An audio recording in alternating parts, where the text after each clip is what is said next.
find their way back. That's sort Yeah. So I'm sure the group of you were very familiar with Dominic's stern teacher expression that he learned to give his students.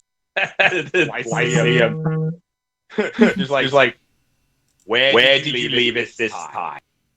Drake would definitely reply back with his own stern teacher face. You mean cranky old man face? I mean, same thing. I guess it's the same thing. As he yells at a tree. His old man yells at a tree. I haven't yelled trees in years. I have students to do that at. Students to yell at the trees? Or They never forget. Students to yell at. And students Yeah, true. Sometimes you have to teach them how to pray, and the most effective way to pray is clearly to yell at the tree. Seems legit. Mm-hmm. Apparently, one effective way to pray for Rhiannon is to go and beat your mother up. She's been meditating for months. It's the only way I've gotten a response is by yelling at the fucking trees. We know. So, Vandriel, after a couple of days, you're attempting to drink the bard dry and slowly making your way. You discovered a few bottles of you can't quite identify exactly the contents, but it's strong. And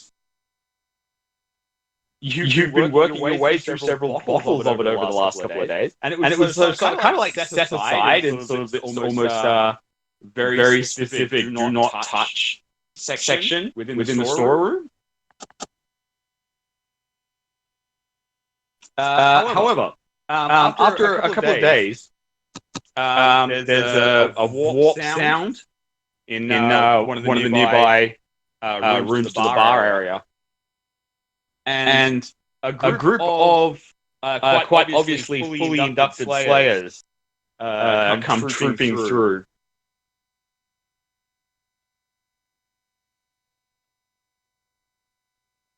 What would you like to do? Well, who's this one? Number 4. Is this somebody new? Yes, sir. They have names. You can't just keep calling the number. It's easy to keep track of them that way. Number 4. I'm convinced he's Who does number 4 work for? Fandral walked up to Darvin and said, I believe this belongs to you, sir, or this belongs to your place, and hands him a business card. Hey, it's Client, are you? Yeah, might be looking for a job there, too. What kind of job? Go on. I'm a 7-foot tall dragonborn that likes to beat the shit out of people. So Dominatrix You do have... Yep, we've got a few interested in that kind of thing. We'll talk things over later. All right. And he looks at Rhiannon and just has this odd like when you see someone you think you might recognize. You ain't from Whitestone, are you? She nods. You run a blacksmith shop part time. Mm-hmm. I think I got about a blade from you. Wait a second. And then it dawns on him where he's seen her. He goes, son of a bitch. You're the son of a bitch's wife, aren't you? I mean, I have a husband.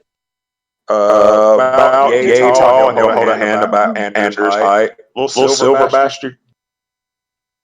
Silver Dragonborn, yes. Yeah. I don't know if he Read across the room in 3, 2, 1. Yeah, this is very antagonistic for an introduction. I apologize. My name's Vandrel. I grew up in the same orphanage that your husband did. He is a few years ahead of me, obviously. But I've been looking for her for a few years now. And if I'd have known he was in Whitestone, man, I'd have been here a little bit sooner. Well, he's there at the moment. I'll have to pay him a visit. Inside check. Murder. Oh, you're gonna murder my brother-in-law. Roll insight. Not Nessa's best thing, but I'm gonna laugh if crit this or something, Ness. no. I need to turn that It off. wasn't a hard roll. He's being genuine. Like Yeah, he's but that being doesn't mean 100% anything. genuine. It's not a.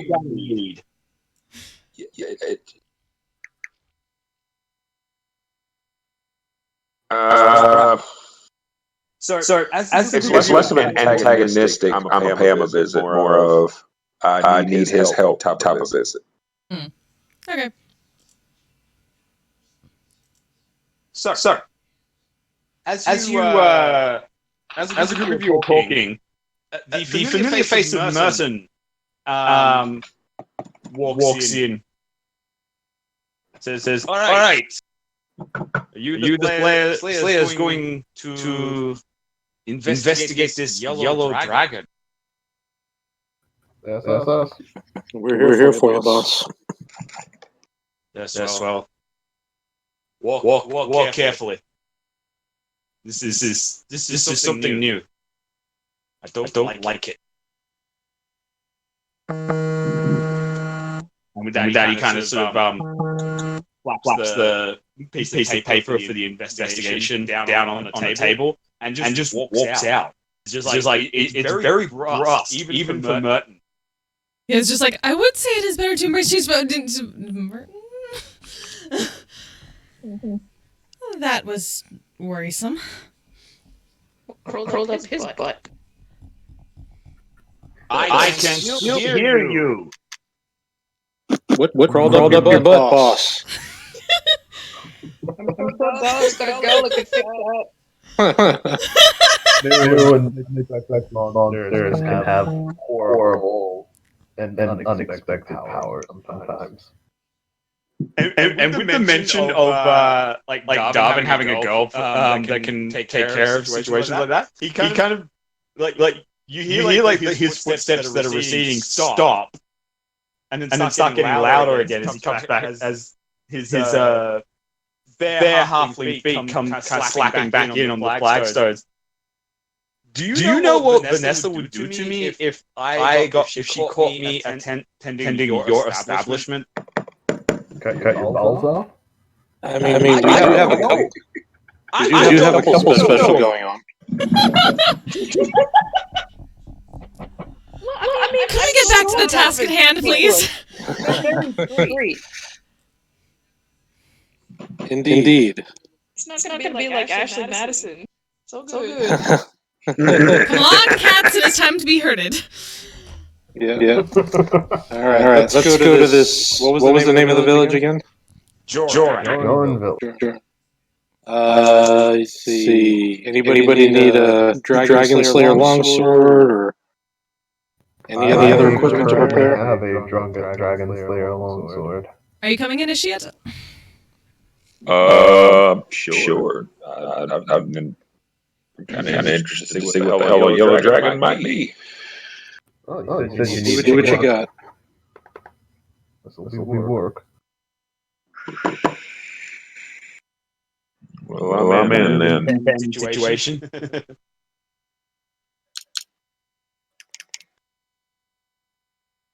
What are your skills? All right. Sorry, as a group, how do you intend to get them? So that was Where? Do we know where this place is? I don't think we It gotta. definitely does. If Tariq definitely knows where this is, no one else does. So Tariq absolutely has an awareness of where Joran Village is. However, it's not a specific region of Taldore that many of you have actually been to before. But can it be researched? Tariq's old Ranger Conclave is in the Black Valley, which is just south there. Yes, it is. So he definitely has been there. It's the only civilization around. This is true. It is part of the region. And north of it is the Umbra Hills. So as a general rule, you guys are pretty confident with navigating there. It's just you guys don't exactly have an exact instant transportation getting as you often do in other places, unless you guys want to get there. I was going to suggest unless you guys want to run the risk with a teleport. Let's take the Griffins and Hippogriffs. Sure. Not an issue. So let's see. Guess we'll use a carpet. I'm pretty sure it's about the... If it's not the same speed, then I'll use a hippogriff.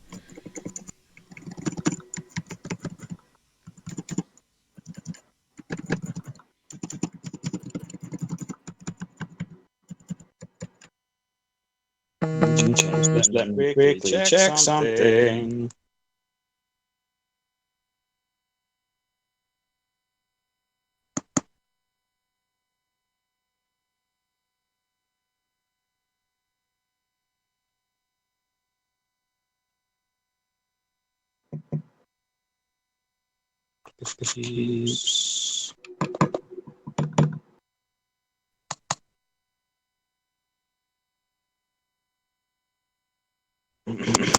Sorry, I just had to briefly check something in my campaign guide.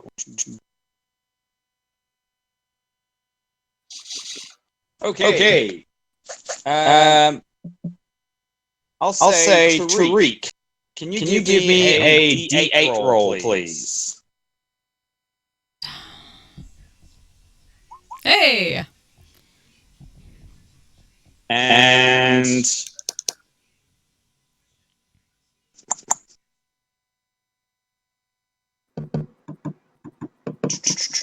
Lyricel, can you give me a D4, please? D4.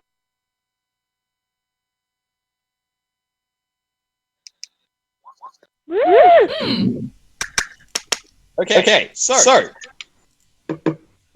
before you set off on your flight, it's worth mentioning the Cloud Giant Castle that the Take currently inhabits is currently hovering over Wild Mount. Okay, we can just teleport to the west of the Keep in Western. Okay. I thought we were at the Keep in Western because... What's his face? Yeah, we just met Fandriel there. Good. So,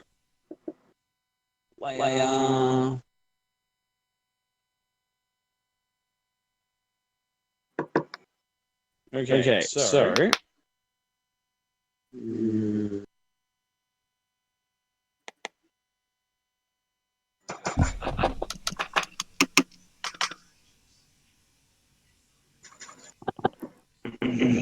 So it's roughly a 200-mile trip from where you guys are. That doesn't seem quite right. Aaron. To the sorry. We shall share that you're looking at about 3 to 4 days travel. No, hang on. I measured that wrong because I was measuring in the wrong direction. There you go. It's about 2 days travel. Okay. Here on the map looks like it's about 15 feet. Except for Tariq, who it will take 4 days. Who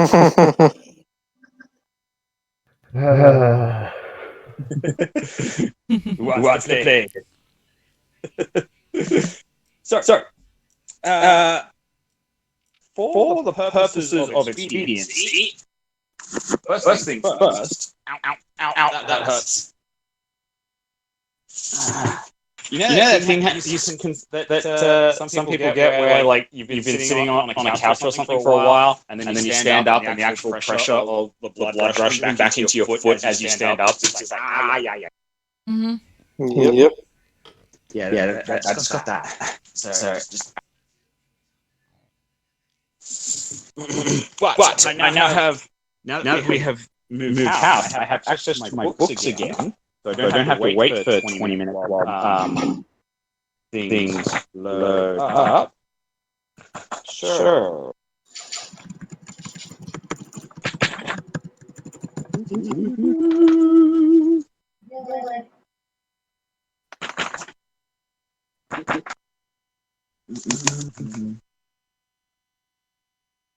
Let's see if we have any random.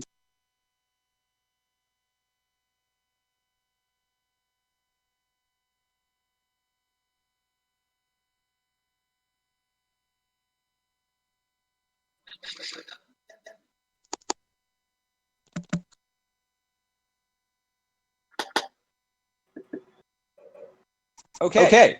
So, Darvin, can I get a D6 roll, please? Sure.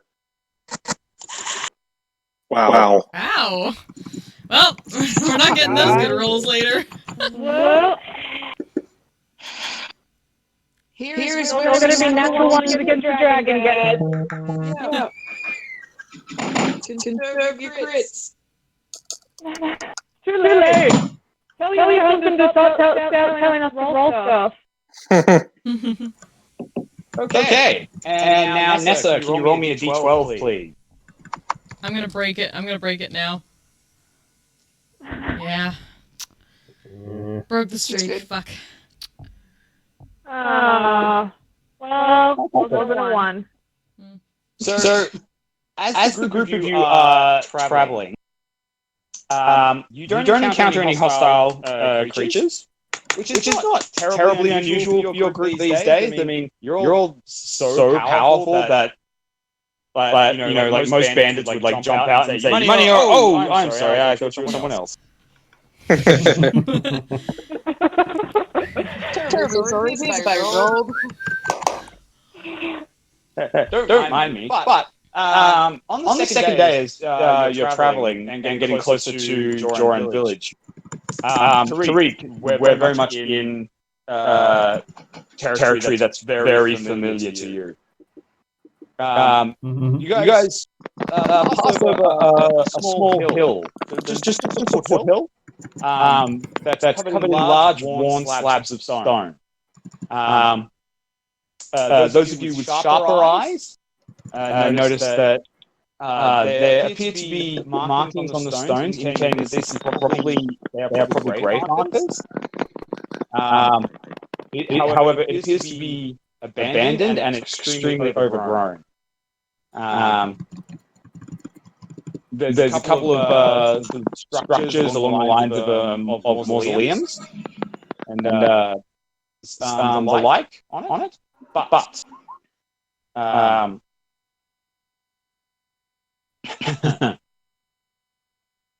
so yeah, Probably best we don't bother that. I mean, do I know anything about this abandoned graveyard we were about to walk into? Yes, he was unpragmatic. Roll an insight check on the graveyard. No, I said roll a history check on it.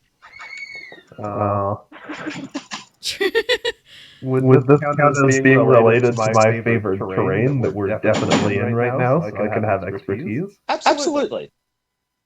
dope. Graveyards are your favorite terrain? I mean, Graveyards are Dominic's favorite terrain. have you met Tariq? Yeah, somehow I don't feel like I should be surprised about that. So that's a 27? Yep. Has your macros broken again? Have your macros broken as well, Tariq? No. I just No, didn't just add basic expertise to damage. history. Right, of course. Gotcha. Right. Sorry, 27. You absolutely know this graveyard. It is the graveyard for some local areas. Specifically, even it used to be used when you were here last as kind of like an unofficial ranger burial site. So as rangers, like more solitary people of the region, passed in whatever way that happened to be. This got used as a burial site, so there was some marker of their presence. Right. You actually distantly remember having put a few bodies in this particular graveyard yourself, and it was usually like miscellaneous traveler found on the roadside.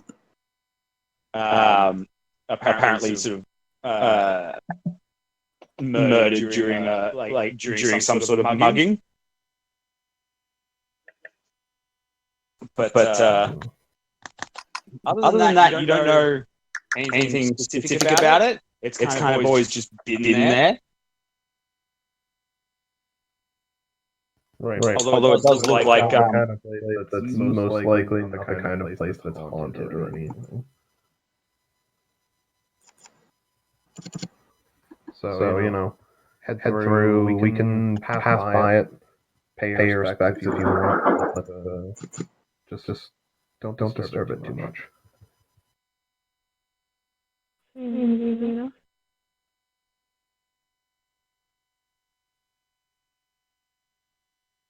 Tariq will briefly stop at the edge and just pay respects as they head by.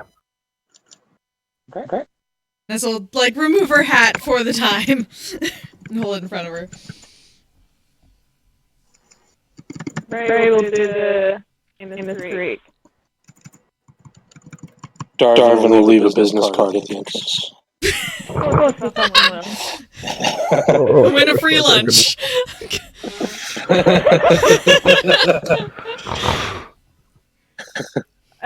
have to talk about your ideal client, Darwin.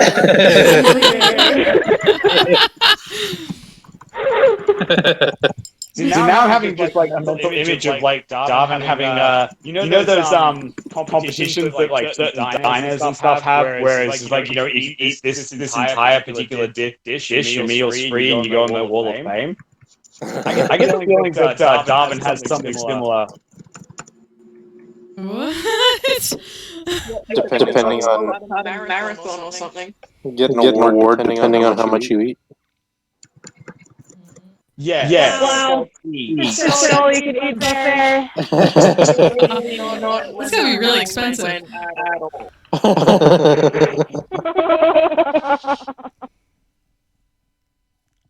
That was just like the fish bowls where you put in your business card and you might win a free lunch. Make sure Tariq doesn't see you dropping that business card. Okay. Do I need to make a sleight of hand check then? Probably not. Probably you not paying that much attention. His finds one on the way back, like, what the fuck, Darwin? I have no idea how that got there. I mean, let's face it. I don't think even Tariq can actually get through Darwin's armor class at this stage. That sounds like a challenge. Yeah. So Bear in mind, I regularly summon a pack of wolves that has 8 of them and crits on the regular. Tactic. Oh, and you've got that Vorpal Wall too. They do. Anyway. So this is sounding worse and worse for Darwin.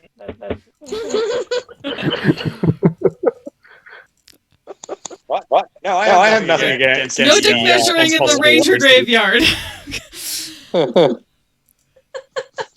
I have nothing against the impossible AC character. What are you talking about?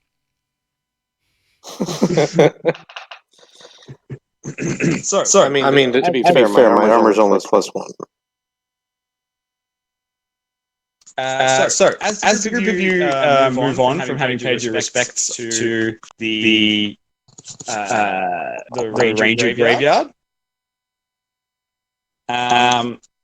you guys proceed on to Joran Village, nestled in the southern Umbra Hills.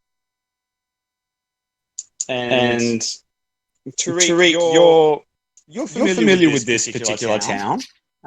This is very much your part of your old stomping grounds. Fair enough. So hood up.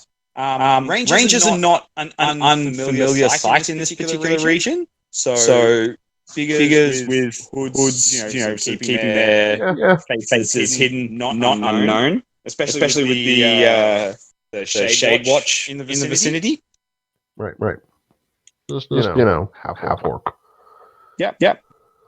For the rest of you, it's a largely human majority town. Generally peasant folk. Sort of just people going about their things. Peasants sort of going into the central market to get supplies. Talking about not very much in particular, farmers coming in from the outlying regions.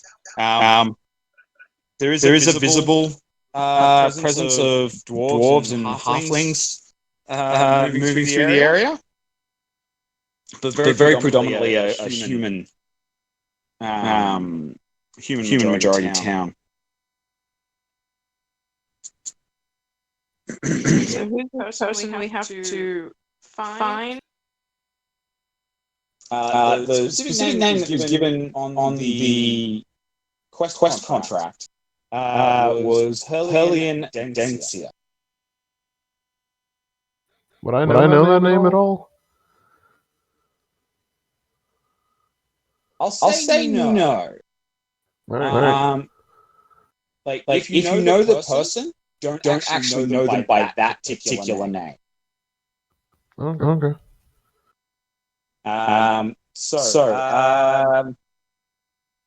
If we walk by somebody that... Oh, wait. Never mind. No. Go ahead, Flint. I was saying if anyone's walking by, Nissa might just, ask if they know this person and where they might find them. Well, start around. Sure. Are you guys... I'll say either Rhiannon and Nessa make separate investigation checks, or Nessa make one with, or one of you make one investigation check with advantage. You can have advantage, Ness. Okay. Boom. So asking around the various peasantry in the area, you quickly discover that nobody seems to actually know the specific name. But several people you ask on the subject point you towards a tavern at one end of town known as the Half-Full Flagon. With a couple of peasants say, the tavern in the town there is the Half-Full Flagon. If you're looking for somebody in this area, that's generally a meeting point to hang out in. It's probably a solid starting point. And several people corroborate this nearby. You know that way, how you speak to one person, and there just happens to be the other people within earshot who all start chiming in. Yeah, absolutely. Yeah, I love that place. Yeah, talk to this guy. Yeah, exactly. Thank you. Awkward Nessa.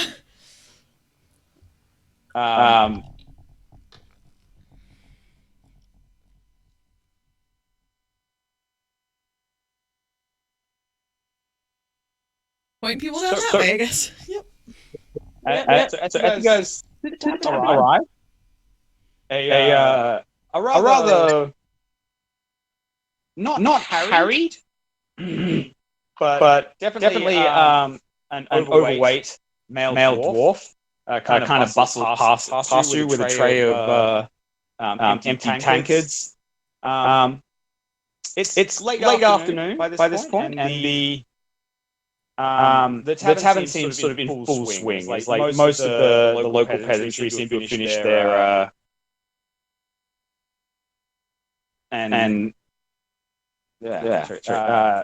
have been finished their work for the day and kind of congregated in the tavern for general conversation and end of day meals, things like that.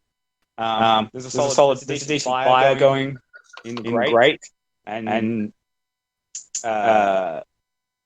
mostly lit, although there are a few dark corners. Tariq, definitely roll a perception check. Yeah, it's totally lit, Nessa. Everyone seemed to like it. Can Reed just kind of eavesdrop a little bit and see if she can hear any gossip about Dragon?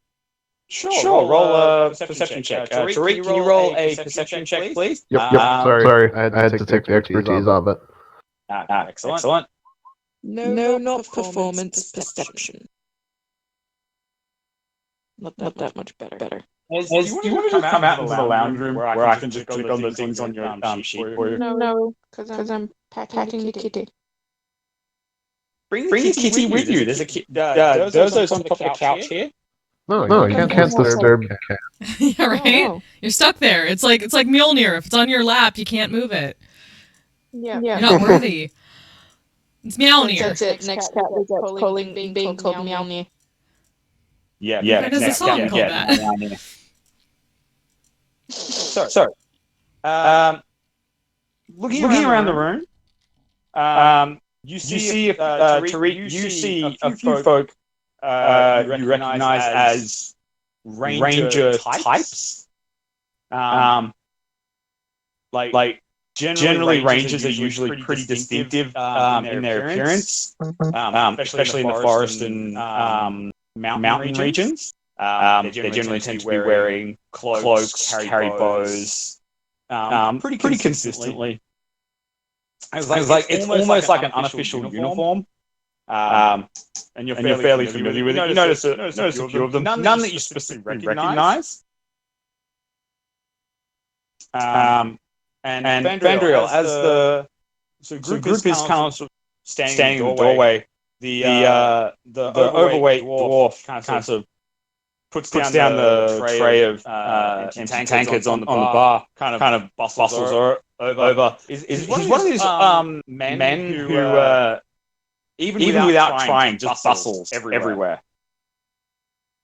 And you notice that he has a very fine dagger sheathed in his belt, but is otherwise fairly unremarkable character. But he bustles over and says, "Right, just drinks tonight. What before you adventurers or I don't know. No, table, food, drink, room for the night. What can I help you with? Looking for a Pearlian Densar? Kind of stops things for a moment. Don't really know anyone by that name. You heard anything about a yellow dragon? Yellow dragon. Yeah. No, yellow one specifically. Not that I remember, but one thing after another tends to push things out of my mind. Any dragons in the area? I've heard some rumors about it. You might want to check in some of the ranger folk, the wanderers. A lot of them are sort of moving into the region as the winter's coming on. But that one over there in the corner, who, as just before he says this, Fandriel, you specifically catch sight of a hooded and shrouded figure in sort of one of the furthest corners of the room. Sort of half swathed in darkness and indeterminate gender, but solid in build. About how big is this individual? This individual is down. Is not very tall. Like only around 5'6", 5'7". So not tiny, but not towering stature. But Not like me and Ree, obviously. correct. But fairly solid in their build, and just kind of sort of keeping to themselves off in the corner. And the dwarf says, "You're going to talk to that one. They might have some of the rumors you're looking for. That's one's been specifically looking into it. What the right name is around here, I don't know. But known around here is Walker."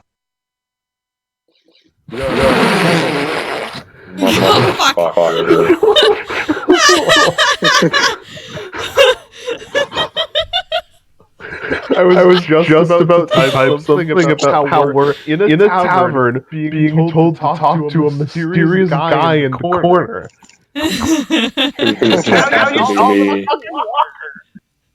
So Who just happens to be a ranger. Texas Ranger, one or the other. Walker tells me I have AIDS. Oh god. Fandriel will look at the dwarf. Give me two pints of your best.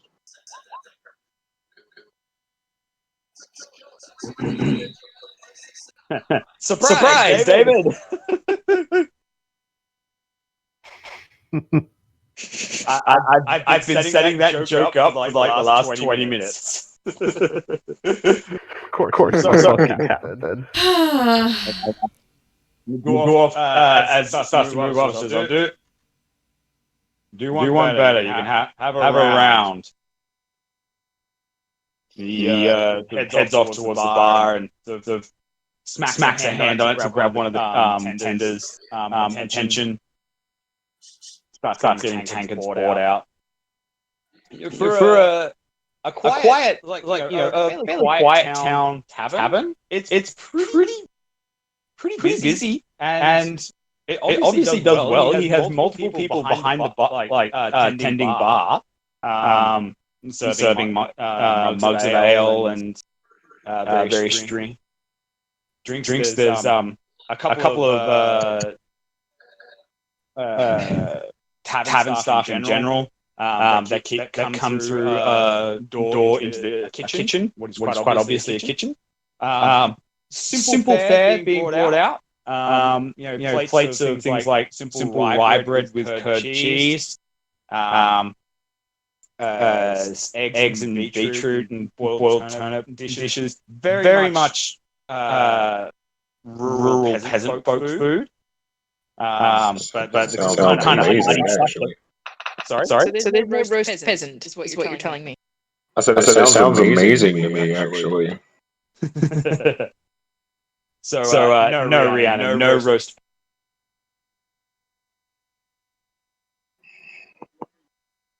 So, what would you like to do? I will. I'm gonna bum rush that guy.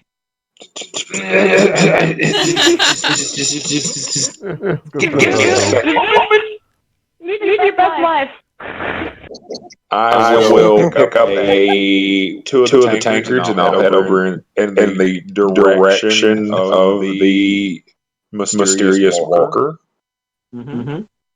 And I'll set one down and I'll sit down across from him with mine and I'll pull out a pipe.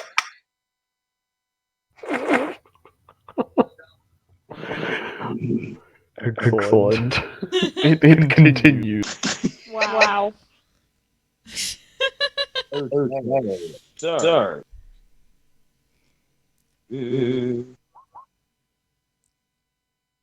So you're trying to sort of be surreptitious about things. And No, I'm being that obvious that I came to talk. Okay. Right. I'm not subtle about anything. Despite that, you don't notice any change in the figure. They don't look up at you.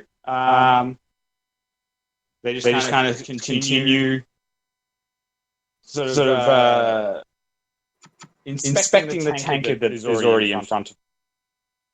Three kobolds and a kobold. Turk will just walk over to him. I'll slide the tanker over here. So, Are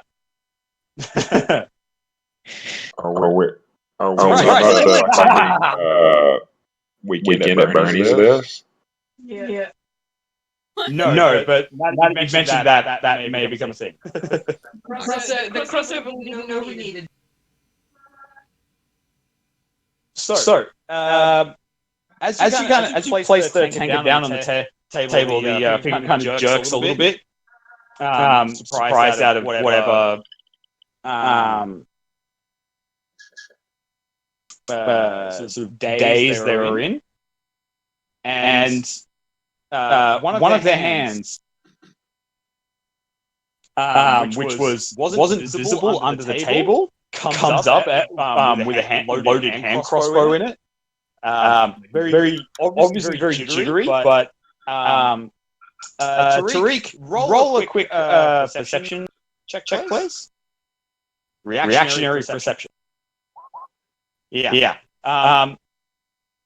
You observe instantly that despite their jitteriness and their instant reaction to go for a weapon, the figure is still displaying really good trigger discipline because despite the fact that the hand crossbow is loaded, their finger is not through the trigger hole. Cool. And they kind of sort of take you in a little bit. Easy there, friend. Just here for some information. So you're the ones who answered my request. How much do you know about that? And they sort of so effectively unload the crossbow. So take the bolt out and ease the tension on the string. So not into Tariq. Always good. Or Fandral. Try.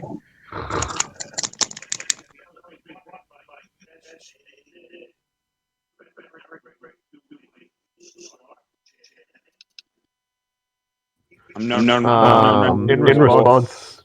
Oh, sorry. I'm like their voice is very muffled. It's very hard to get a read on this person. Like they're fully swathed. Like even despite the warmth of the room, they are completely swathed in thick cloaks and quite obviously armor underneath. Do I see any exposed skin? Roll perception. Because this sounds suspicious. And please don't roll a natty 1 and get a 0. So you don't notice any exposed skin. No. They're keeping for whatever reason. They're obviously keeping their appearance obfuscated. I can understand that. So Tariq and him are basically two guys swathed in cloaks sitting at a table. Yeah. Plus Vandrel. Cool. Well, Vandrel got a hood up too, so...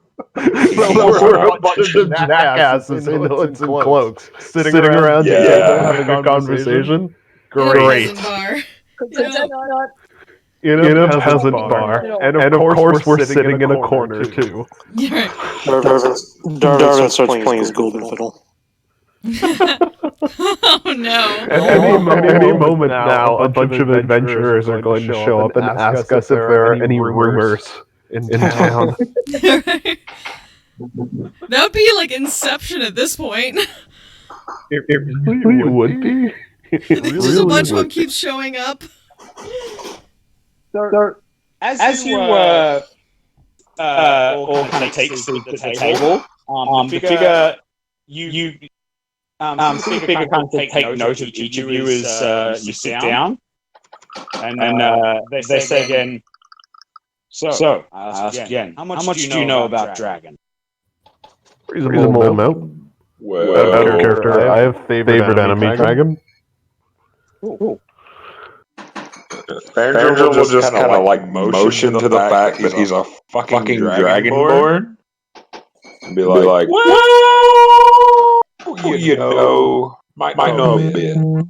We've fought a few of them. This is fair.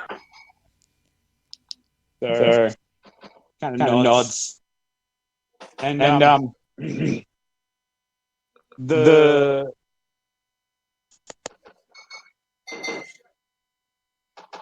he leans forward and rests their elbows on the table, and says,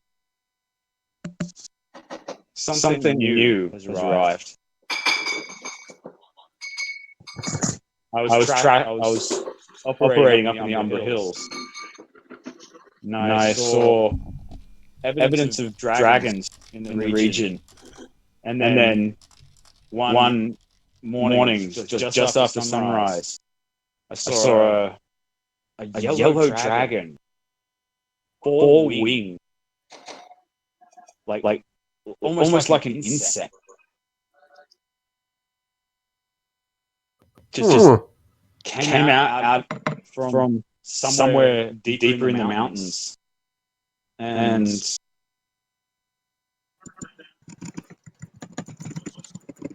at first time I saw it, I thought it was just a trick of the time of day, the fact that it was just after sunrise, but it was yellow. So Also, gold dragons don't have four wings. See, first I thought I was just seeing things, that trick of the eye or something to that effect. But then I saw it again. Seen it three times now. I'm pretty good tracking dragons specifically. Is his name Ash Ketchum? Has he seen a ho-oh?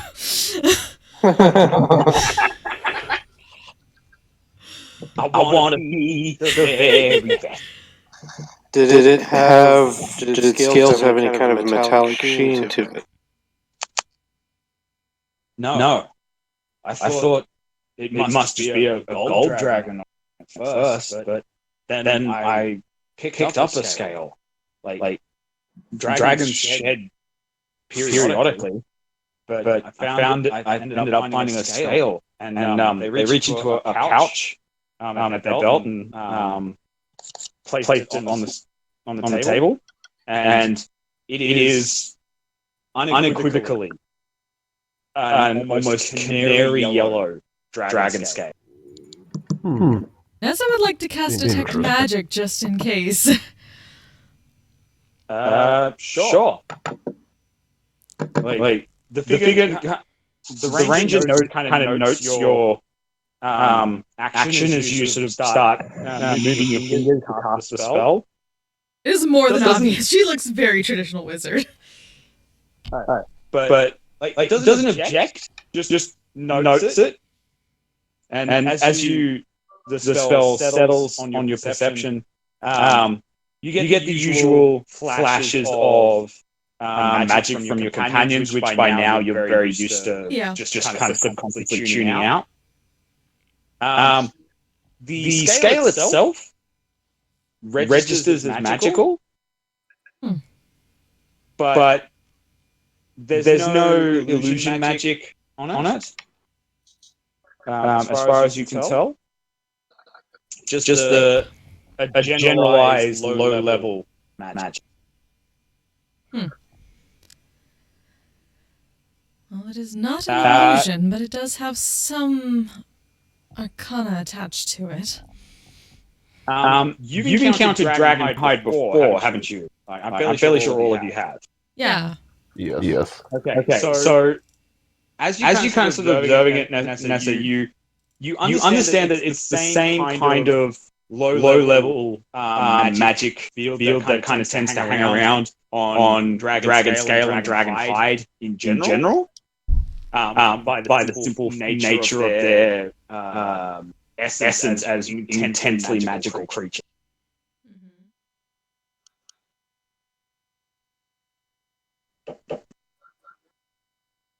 And in nature, the hue is very unique. Fandra will speak up and say, Ma'am, may I try something? He'll hold out a hand to Nessa. You may need to be more specific with the something. I might have a...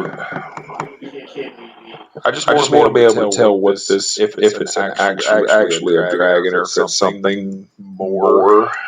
And I would, out of character, like to cast Detect Good and Evil. Okay. And see if I can, see if Fandral can get a vibe on whether or not it's like actually a dragon or if it's something different. Yeah, sure. You sort of reach inside yourself to that essence that's powered by the oath that you've sworn. Well, and so if you activate the sense of good and evil, and it doesn't flash. You get flashes of good coming off several of your companions. Lyricel in particular, who you were able to immediately recognize as a fellow paladin, is almost oozing goodness in her nature. just as long as don't nobody cast Detect Good and Evil when Fandral is necessarily around. That'll work. But other than the general good auras coming from your companions and from the ranger you're speaking to, there's nothing. It just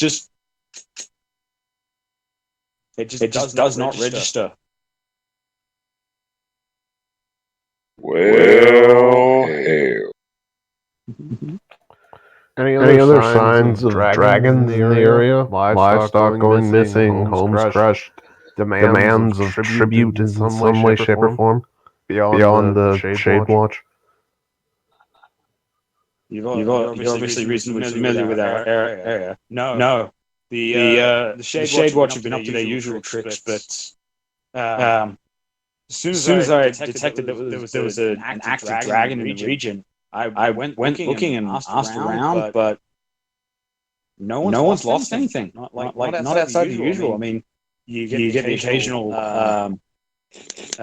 stock attack by things like owlbears or like hungry wildlife, things like that. But dragons, nothing from a dragon.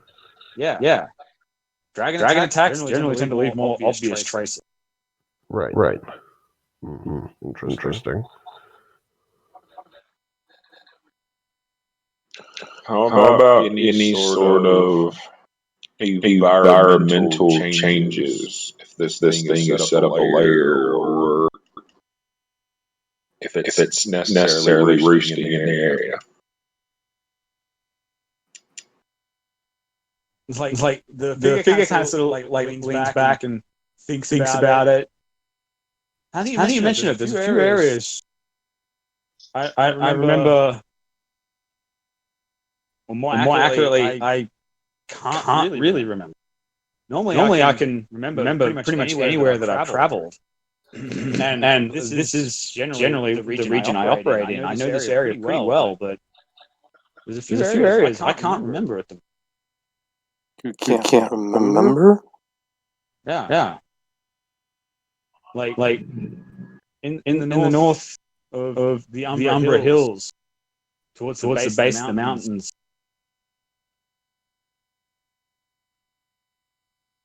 I can take you there. Like I can't remember the specific regions, but I can definitely guide you to where the gaps in my knowledge are. Certain. Since we know we're going after something that is very, very, very specific, can I say that Nessa brought along the scrying orb? Yeah, absolutely. Because, she would first. Well, what time of day is it at the moment? It's late afternoon, early evening, so sun's starting to go down. Okay. Well. Then she would first like to. Let me see if I got this at the moment. Like to pull out some salve, put it on her eyes, cast True Sight, and then would like to kind of gesture to the scale. May I attempt something? Just to be sure, for intellectual curiosity.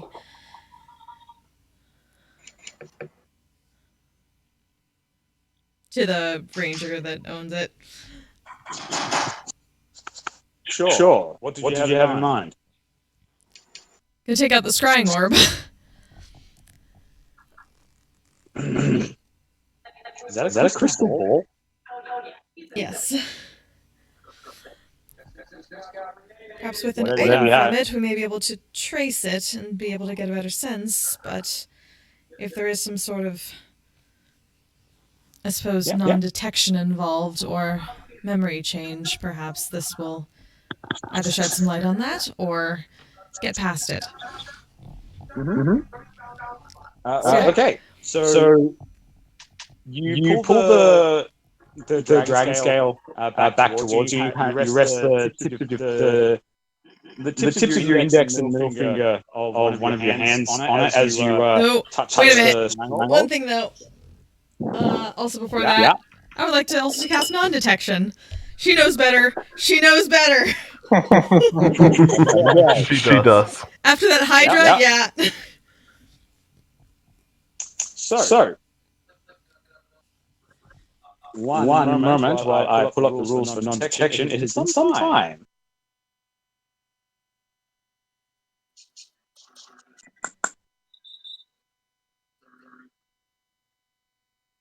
Magic. Okay.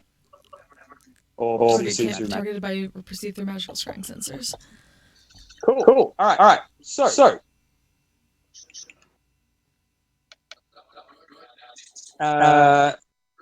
As you kind of rest the tips of the fingers on one hand against the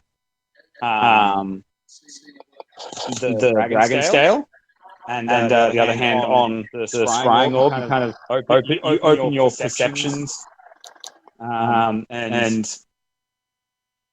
effectively fall into the view through the scrying. And scrying is a wisdom saving throw. So you have not.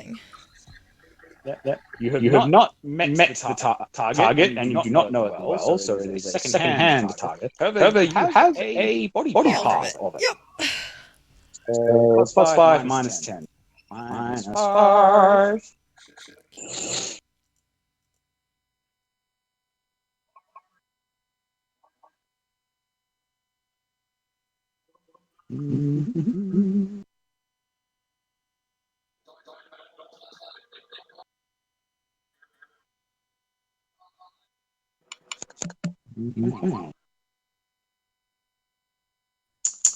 Okay.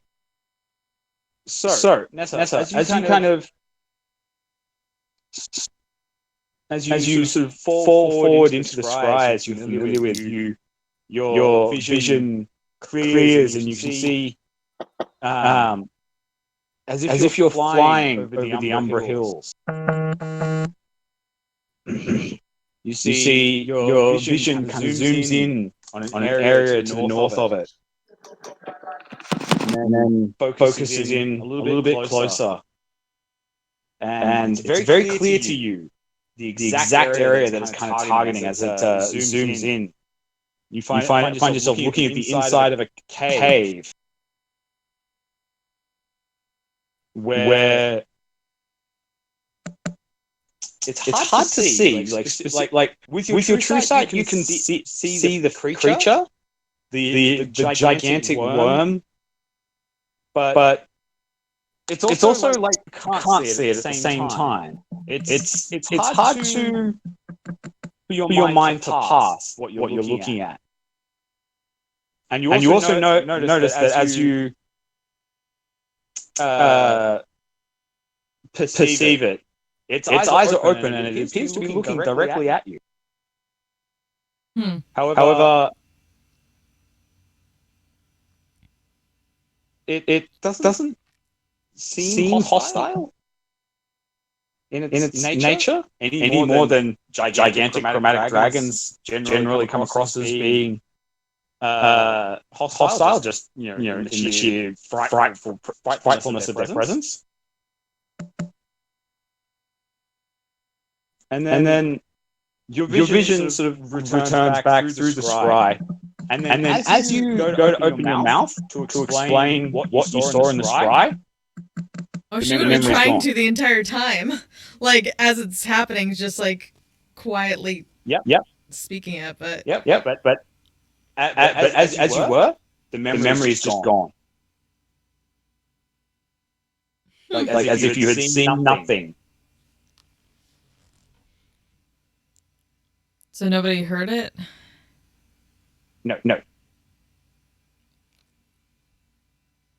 Wait, so everyone's senses are gone, or she like was speaking but not actually saying anything? Yes. You thought you were speaking out loud, but it wasn't quite transmitting enough for everybody to hear.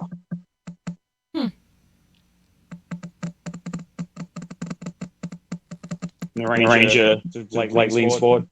Did you see anything?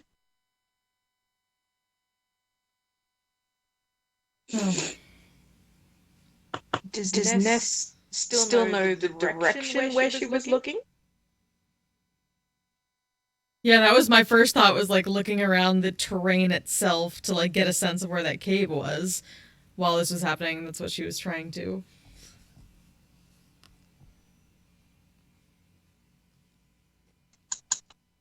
So yeah, you understand.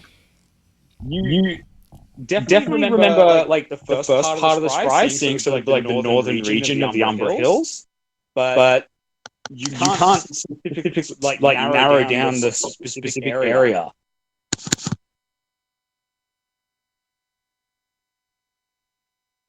I only saw the hills. Well, if it's saved.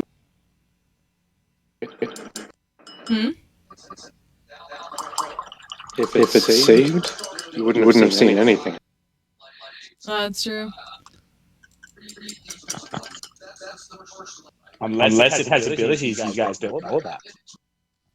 To allow you to see something? Yeah.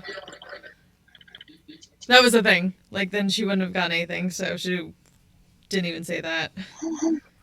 Well, if our ranger friend can't remember anything, perhaps it has something to do. What do we?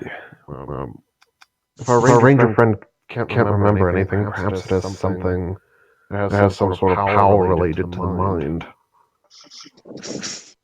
That was part of my thought process, yes.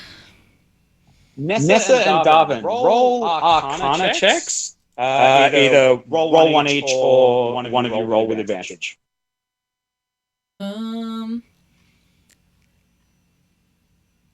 I'm fine with giving Darwin advantage. She doesn't have expertise in Arcana. Okay. Darwin, you encountered some magics that can definitely mess with the mind.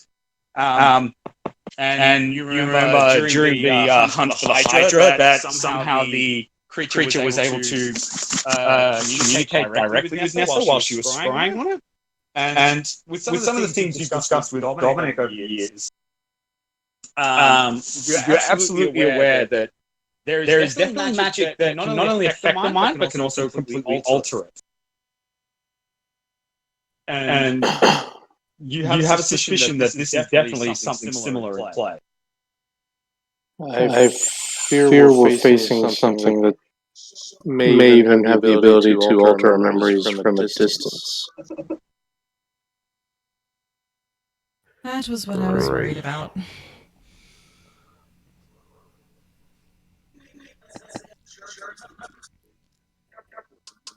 As I said, there's reasons I can't remember, but I'm fairly confident I can take you at least to the location that my memory starts to get hazy.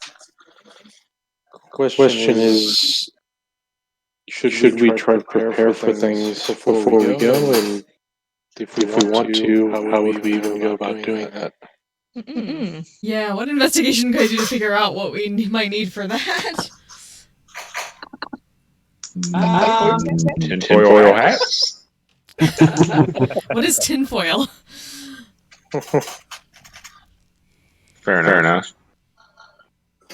Oh, I've heard of tinfoil. It comes out of, what's that? Hupperduke in Wildlife. Hupperduke? Yeah. It's like some new form of tin that they've been mining out. They're able to smelt and juice it very thin sheet. Quite useful.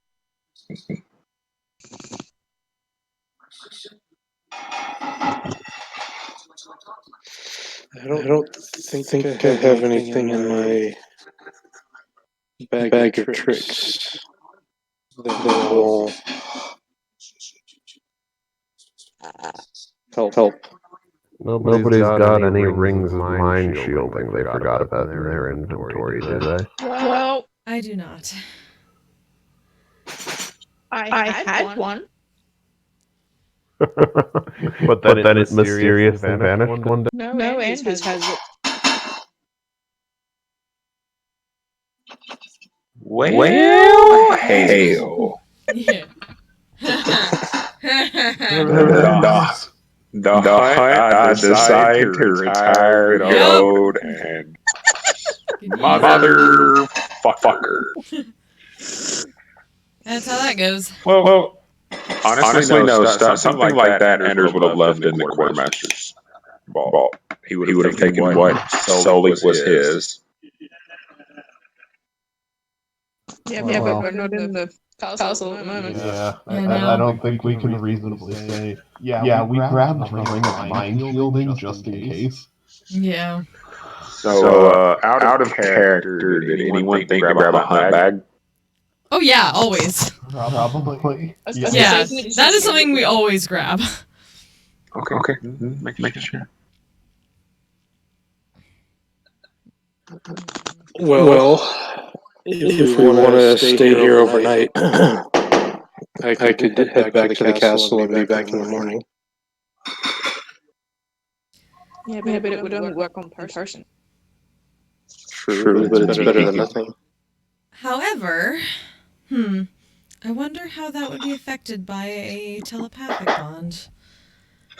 The ring you telepathic communication that you allow can get through the ring. Nicely.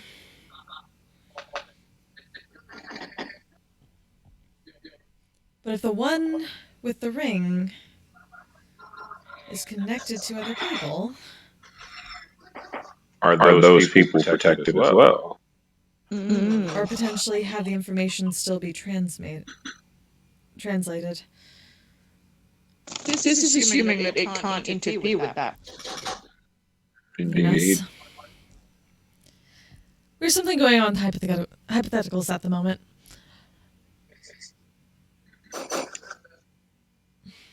But Nessa's really in nerd mode, intrigued by this concept of how that might work, how the item magic and that kind of spell might work together against something like that. Intelligence check or something like that to see if that might work, or if there's any other options that we're not thinking of.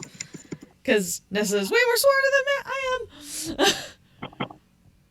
Sure. Maybe I'll say make an Arcana check.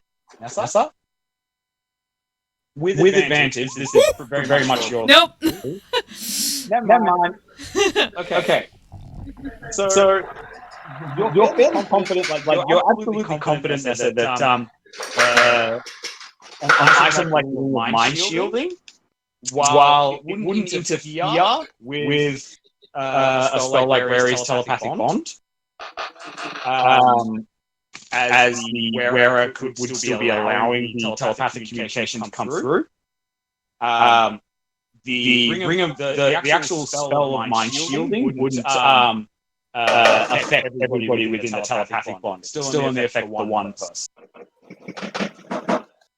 But would the person with it still be able to communicate, mentally communicate the information they're remembering over and over through that? Might it be able to keep up or whatnot with the absolutely. blackout? So the mind shielding effect on the ring would prevent the erasure of memories, which you, I'm guessing, is what's happened. But and you would be able to continue that communication, communicating what you remember through the telepathic bond. Mm-hmm. Then yeah, she'll explain that. Alright. Maybe we can try for the ring. I mean, I'm not going to hunt a dragon in the middle of the night, so... Yes. And even if we wish to start that way, I can cast the mansion for tonight.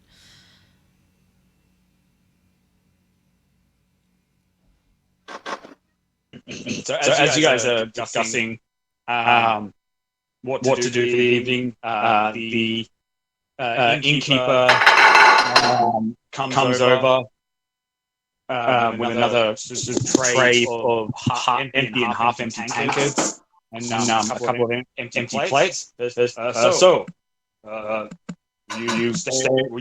guys need space for the night? Not One space, room but- should be sufficient. Yes. Rooms. Shoot. Whereabouts are you lot from? No rooms. You want space here? You take up a space on the mats over there near the hearth. That should not be necessary. We can simply start the trek for at least a ways. Just outside town.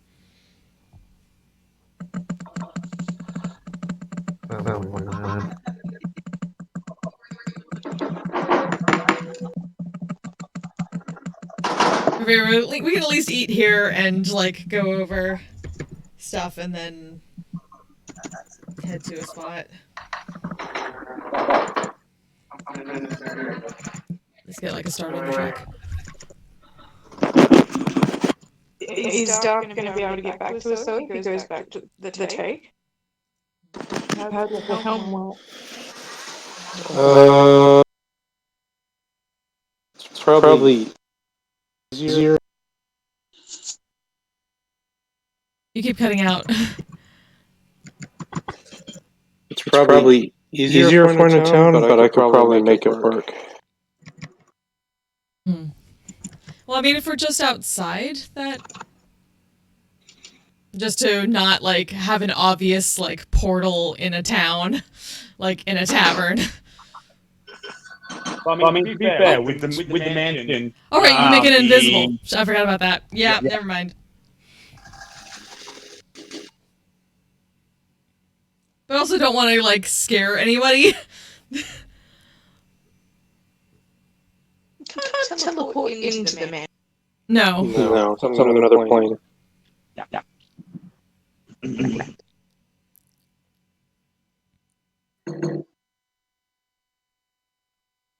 I suppose that would be broken as fuck if you could actually make a teleportation circle in the mansion. Yeah, something that keeps going away.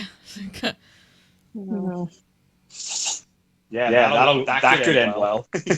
Or that would be just a terrible set up idea. a man and be like, one of the things it has is a teleportation circle. Oh God, I wish. Save you a year.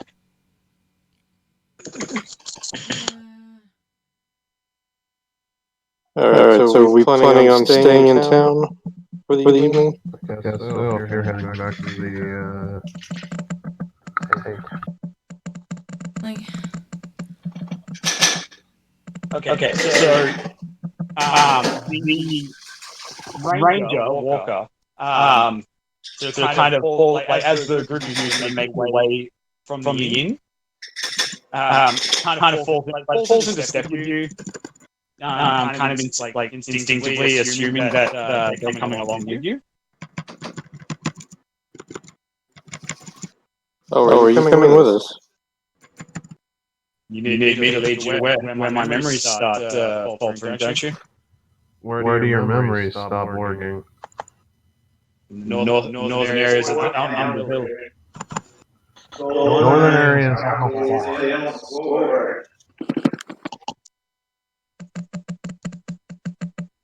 Northern areas how far? Maybe a day's travel. Alright, I should be able to pick up the trail from there. Unless you guys want to. Pardon me.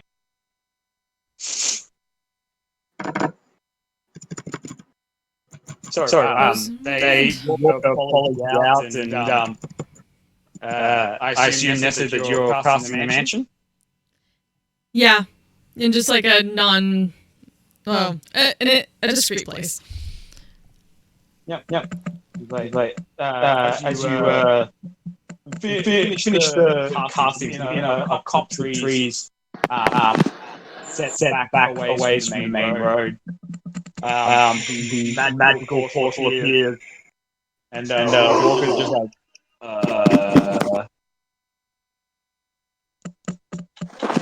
like a little bit off-put by it, but it's kind of like as you're like unconcernedly walk through the portal into the mansion, they kind of shrug and follow you in, and then so as anybody who hasn't seen the mansion before or tends to do, you found there, so they kind of sort of stand there in the entryway, kind of gawping.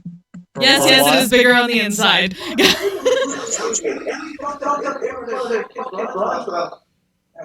And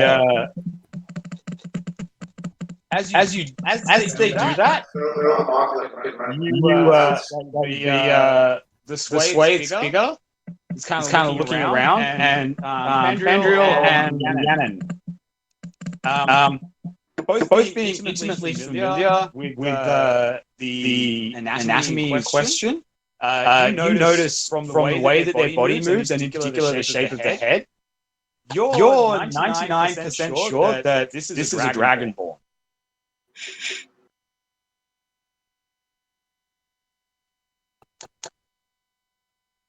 So it's not three kobolds. No, it's not three kobolds in a trench. Yeah, this is fine.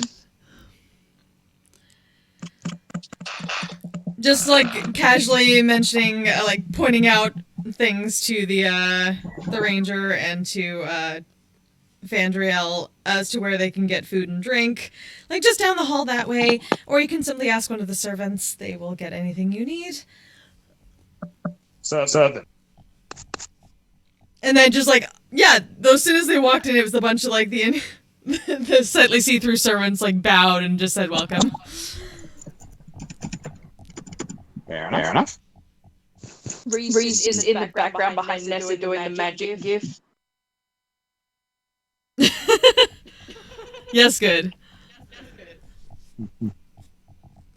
And Walker kind of steps up a little bit closer to you, Netta, obviously being the owner and the caster of the mansion, steps forward and says, is there some privies somewhere I can privacy? We'll point to that general direction and have like servants lead. Tariq is going to conjure some pixies and have an invisible one follow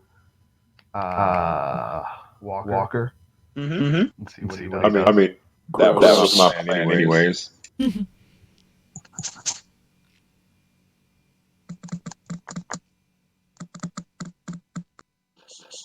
Okay. Because I'm curious as to what this fellow's scale color is. What the so how is the pixie going to follow? They can turn into one action. Okay.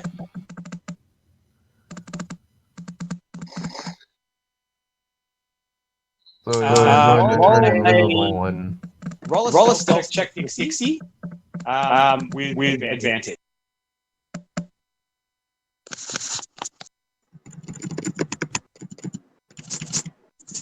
Just a moment, guys.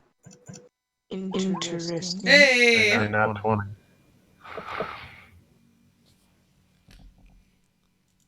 Fuck yeah, pixies! Fuck yeah, pixies. Oh, was that the photo ID? Sure was. Fuck yeah. Let's have a look.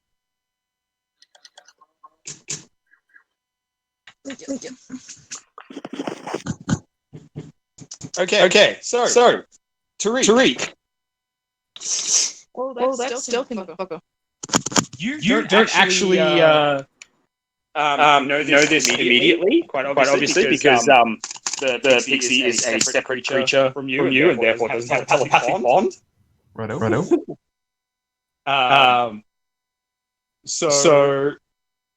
But the pixie follows Walker down the hallway and kind of sneaks through as they go in and close the door into sort of the privy area. And they're not using the actual privy, they're actually using the mirror. And Walker sort of starts to pull down the face mask, puts the hood back, and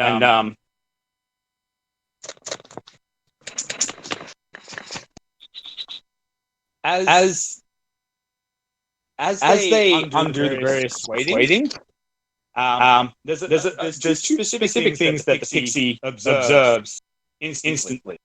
Is the color like it is absolutely a dragonborn, and their scales are yellow. But also slightly more obviously as Walker slowly disrobes and It's a woman. It's absolutely a woman. You notice that she has a binding. She's got herself bound around the chest to sort of obfuscate her gender and make it less obvious. Hey, it could be an NB.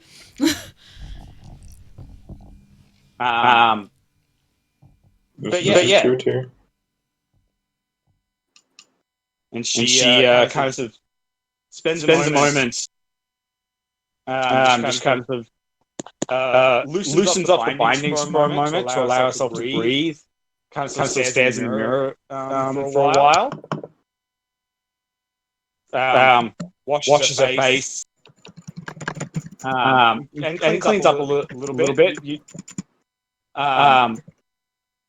The pixie, not having a thorough understanding of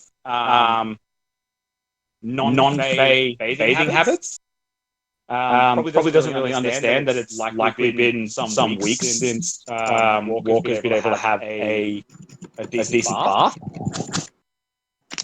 But she makes the attempt. She cleans herself up a bit, retightens the bindings around her chest, and then redons her cloaks and robes before returning to the group. So as Walker returns, to the rest of you appearing not dissimilar to how she left, the invisible pixie lands on your shoulder, Tariq, and starts whispering in your ear, explaining all of this. And you also gather, Tariq, that if it was visible, and probably even though it's not visible, it's making lewd hand gestures, representing like hourglass figures and kind of things. Yeah, it probably would be. These are Tariq's pixies. Also, they're pixies. Yeah, Pixies are apples. They're fake. Yes, that too. I will thank the pixie courteously to the thin air on my one shoulder, and then dismiss them. And then I'll turn to Walker and say, "So yellow dragonborn, looking for a yellow dragon in the mountains." As you like say that, story to be told there. As you say that, she is immediately on edge and steps back with her longbow already drawn and an arrow knocked. Like Tariq, you're pretty familiar with rangers. You're comfortable with how fast rangers can usually draw knock an arrow and be ready for combat. And she's fast, even by ranger standards. Not in my mansion. Cool. How do you know what color my scales are? Call it a hunch. Yeah, Tariq, how do you know? Yeah, just like looking back at Tariq. I sent a pixie into the washroom with you. Fucking rude. I was curious. You kinky bastard.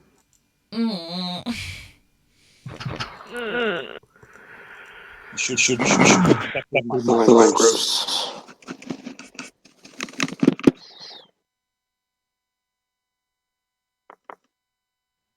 About that story, though. Tariq doesn't really seem fazed by the arrow pointing at him, or everybody calling him gross. I don't think it's. I've never said it was gross. I just called you kinky bastard.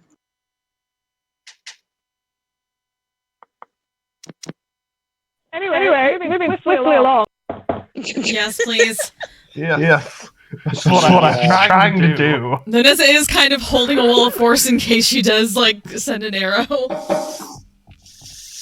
Like she's got her index and middle fingers around the face of the arrow. Looks around. I would suggest not doing any harm inside my mansion. Please. Are you going to turn me in? To what? Who? Come on. There's a yellow dragon in the vicinity and a yellow dragon born hanging around the village. I've never let anyone notice my colors before. Is it obvious at this point that they are not hiding who or what they are anymore? So that you've already gathered that she's dragonborn and yellow. She's not making an effort to further hide that.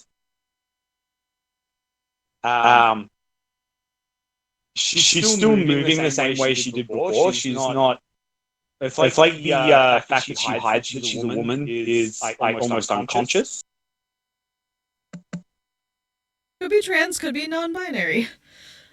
Very true. Mm-hmm. I don't know what you're talking about, honestly. I just there's a yellow dragon in the mountains that for some reason you called us to come investigate. Precisely. Yes, I'm I more wanna intrigued know- than anything. I'm not a social person, but I can tell there's a story there. I She happen to kind be of quite roll fan up of stories.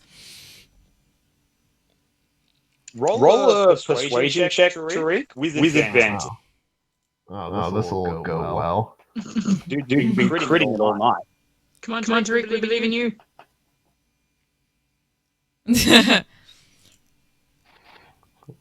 Well, at least I didn't roll a negative one. It's true. It's true.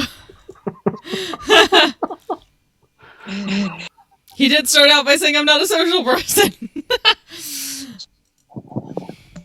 You kind of like Walker kind of looks from each of you like around like you gather she's like trying to look for an ally in the situation and she sort of like gently kind of relaxes a little bit. Like she's still on edge, but like she sort of lowers the arrow, but leaves it knocked on the bow. Fandral will say in Draconic, look, I know a thing or two about being hunted.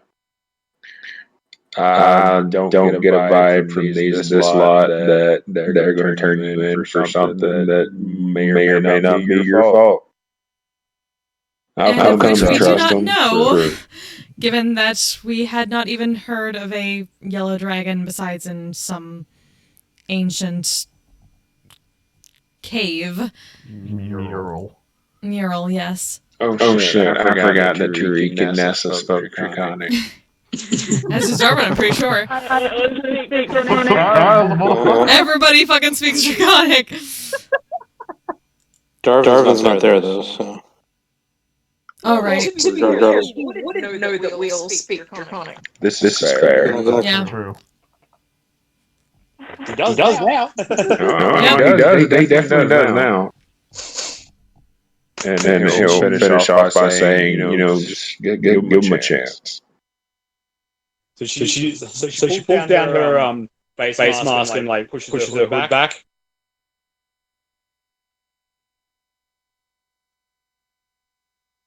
Fine. I don't know where I came from. I just remember as a child. I just remember being in forest. Just an unusual, like a creature that didn't belong. It's like now that her face is visible, you can see the bright canary yellow in her scales.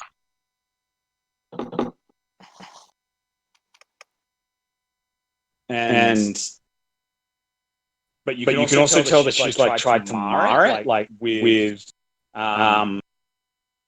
camouflaging, like Tariq, you're specifically familiar that she's likely used things like muds and bark moss to kind of smear the coloring on it to muddy identification. It's a similar technique that you would use Right.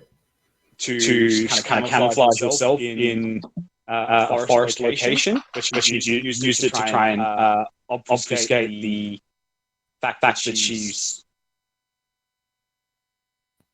So she tried to use this.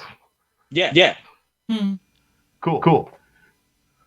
Gotcha. she's used it to try and muddy it to make herself look possibly like more like a dull gold dragon born or something to that effect. All right. All I know is I grew up in the forest. I learned how to move through it. And then I came to settle here. I'd long learned to keep my face hidden so that people wouldn't talk about me.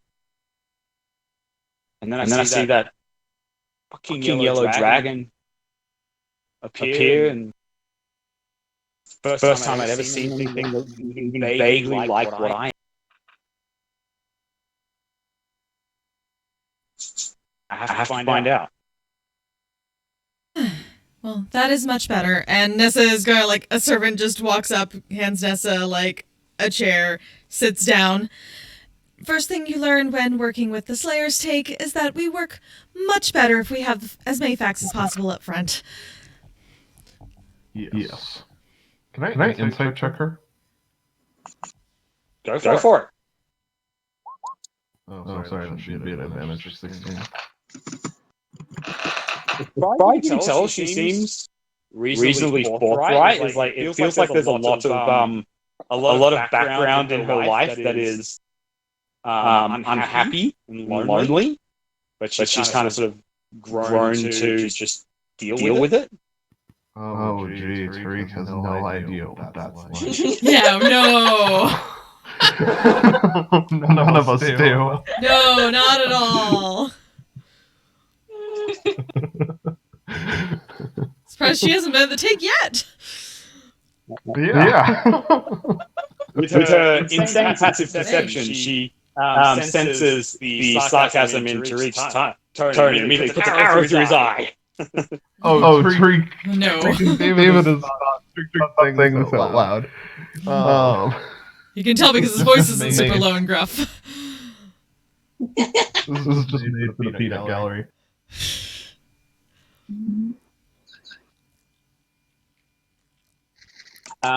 Nessa, Rhiannon, and Lyricel. Can the three of you please give me perception checks? Mm-hmm.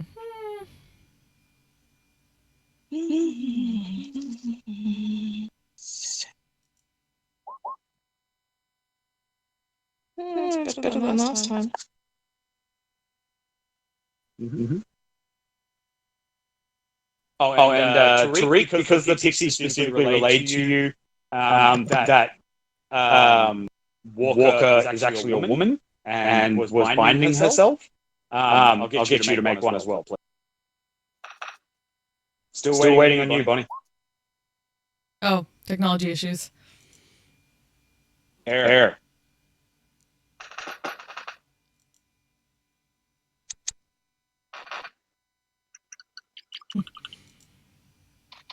I will roll for Lars.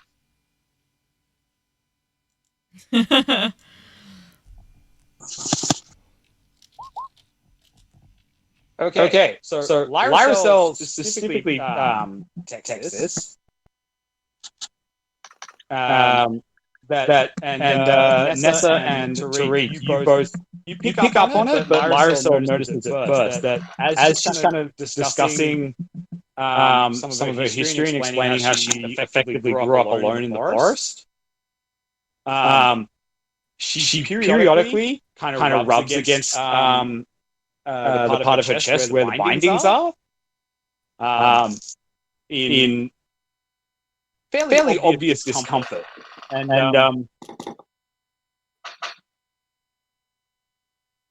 Tariq, specifically because of the description the pixie gave in extremely graphic detail. Man, why you gotta make Tariq sound like such a fucking pervert?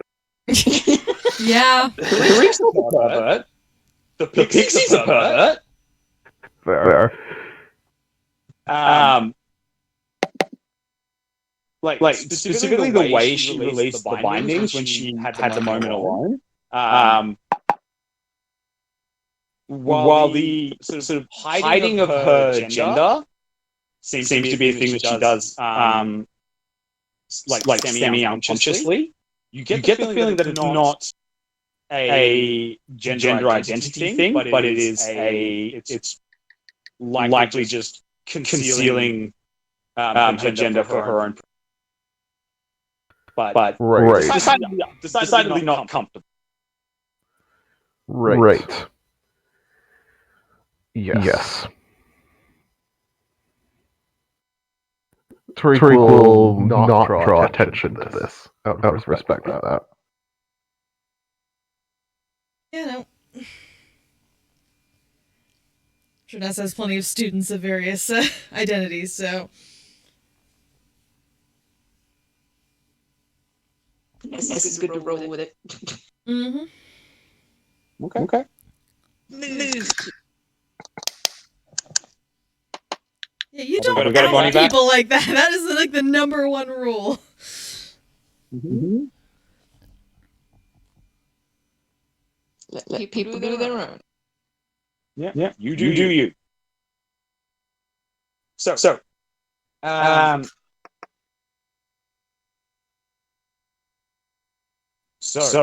now you know. Now we do. We continue with the plan. Yeah, Unless you have anything find a else you bed. can add. As we said, we work much better when we have all of the information presented. And then fill in the gaps as we must. I mean, I don't know if it's any help, but I've always been able to do this, and so how is the group of you kind of arrayed around her? Ness is sitting on a chair nearby with a notebook out. I assume Tariq is like directly in front of her, given that he was the one being threatened. Okay. Tariq. She opens her mouth, and you see it take sort of a visible breath. And before she sort of releases it, she said, "I won't. I'll hold back." And Upwards, please. Well, she specifically exhales, and it's pointing up, or like what you would expect to be over your heads. And yet, Tariq, you still feel something as what you would have expected to be her breath weapon, which Dragonborn commonly have. Despite the fact that she's not pointing it directly at you, still hits you. Tariq, roll an intelligence saving throw for me, please. Oh. I roll a 30. Fuck. Damn. Assuming I'm within range of Ray for the aura, otherwise it's only a 27. Can you stack aura protections? No. Yes, you can. No, aura protection is individual magical effect, only the highest bonus applies. Okay. So you take 3 points of psychic damage as an invisible force hits you, Tariq. None of you can physically see her breath weapon, but there's a faint sound at the very edge of your hearing, almost a bit like having tinnitus, or tinnitus, depending on how you prefer to pronounce it. And Tariq, it's like a microphone shriek in your ear for a brief moment. And a spike of psychic pain shoots through your head. Ow. Did you just psychically attack me with your breath? Nessa perks up at that. Reed's just like Morse code blinking.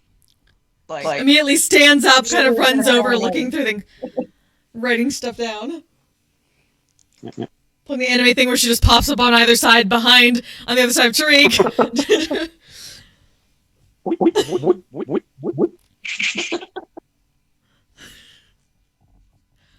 I guess. I've always been able to do it. That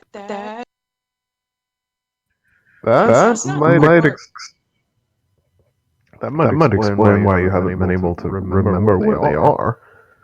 If yellow dragons have psychic breath attacks, then maybe they have other mind-affecting powers as well. Nessa kind of does like the Justin Excalibur face, just remembering the Hydra, and like pinches the bridge of her nose. Wonderful. Great. Well. This should be fun.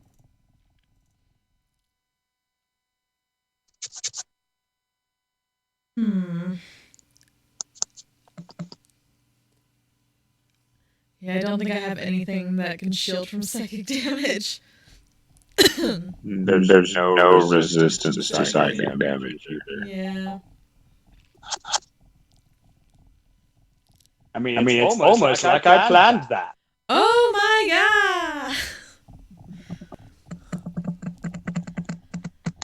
god!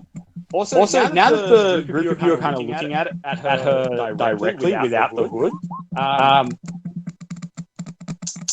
yep. What you see is how young Walker actually is. Like she can't be more than maybe 18 or 19.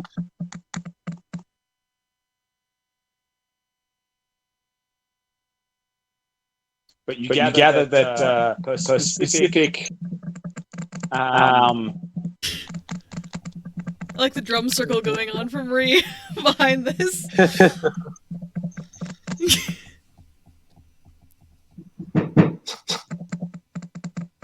like the specific aspect of her breath weapon you gather probably gave her a certain advantage in becoming capable as a ranger.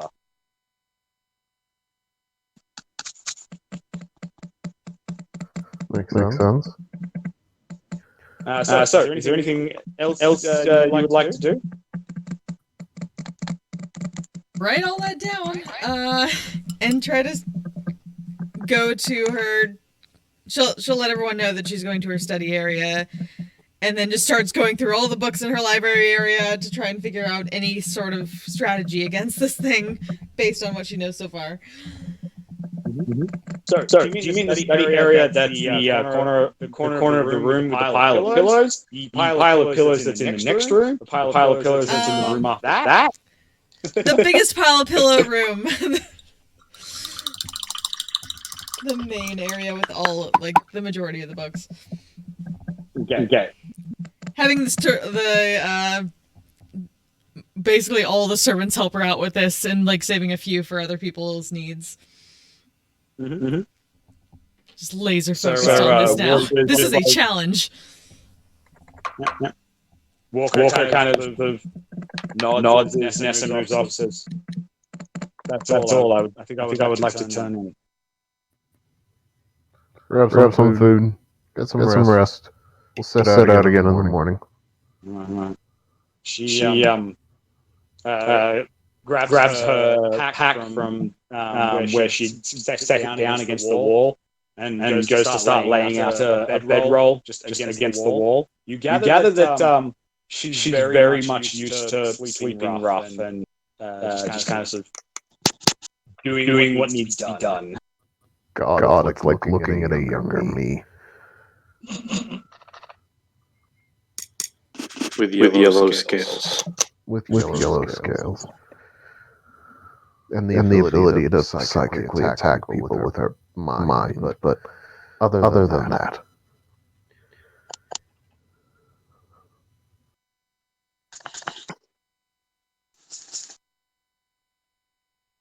Okay, so the group of you get your long rest in.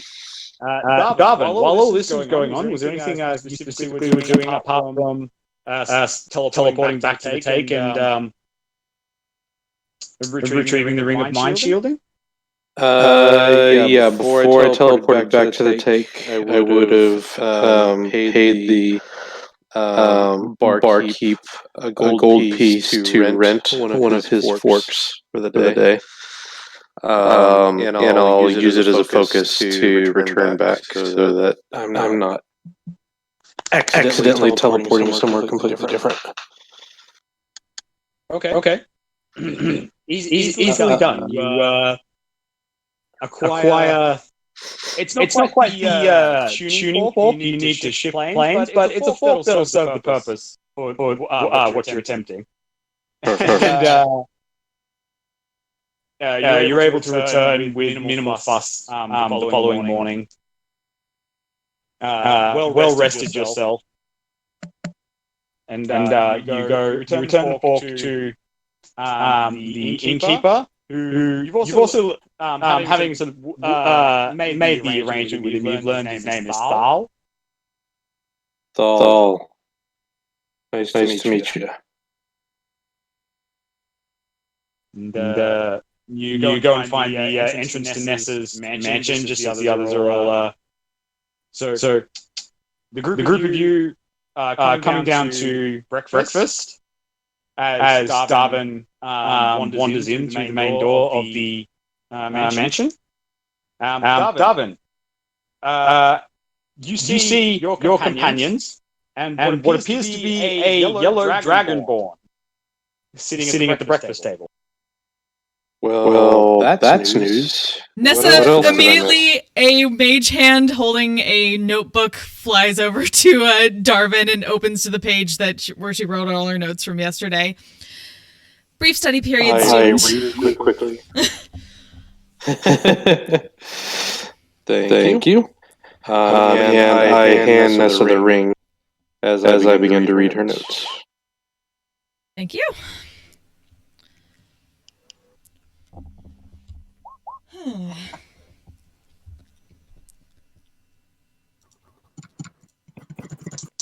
Psychic.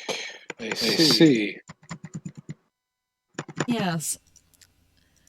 Would I've gotten any more from studying overnight, like looking through my...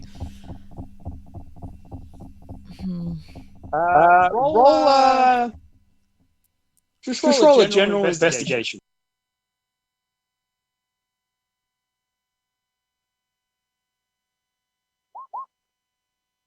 So working through the books that are available to you in the library, and bearing in mind that they are all conjured from Nessa's memory, meaning that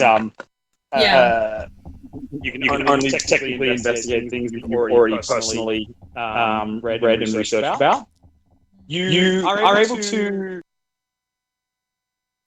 go back over your notes and experiences with psionic-based creatures. Yeah, especially after the Hydra. The two most notable examples you've encountered being Hydras, like being the Hydra that you encountered, as well as hearsay and second-hand research on the Mind Flayers. As I don't believe Nessa has directly encountered the Mind. I'm trying to remember now. Oh man. I know the one mission I ran where they encountered Mind Flayers. Nessa definitely not on, but Darwin was there, and Rhiannon was there. Right. Yeah, I'm trying to remember if there was any Mind Flayers in any of her hunts. I'm not remembering immediately. I don't think so. Yeah. Yeah, but she definitely were working on like psychic shit after the Hydra. So you're pretty confident that the Ring of Mind Shielding should absolutely protect you from a lot of the psychic effects. and in particular should block the mental blanking that you experienced the previous day.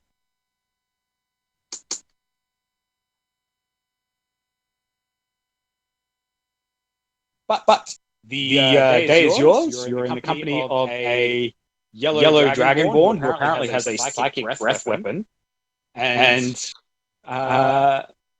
is a woman, but is appearing to attempt to conceal that. So would What would you like to do? well first ask if it's all right if Nessa is the one to attune to the thing, so she can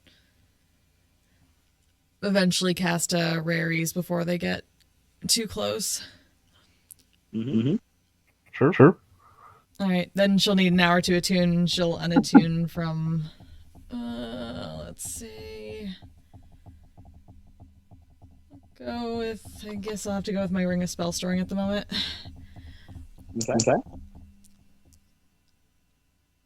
So as you bind to it,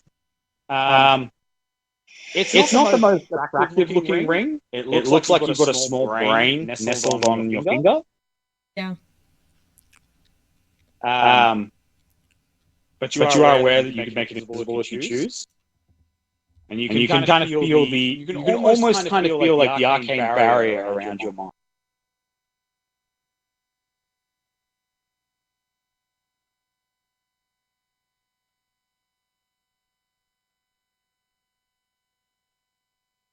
Sir, now you've got the ring. What now? Let's go find the yellow dragon. Yes. Let's do it. All right. So the group of you exit the mansion. Walker pulls up her hood and mask and everything to hide her appearance again. And sort of starts leading you off into the mountain. Sorry, into the hills, into the Umber Hills. So can I get survival checks from everybody? So we're tracking a dragon, and I'm in favored terrain. Yes, you get advantage. You get your expertise. Yes. It wasn't really a question. It was more just this is why I have advantage and a plus 14. Mm-hmm.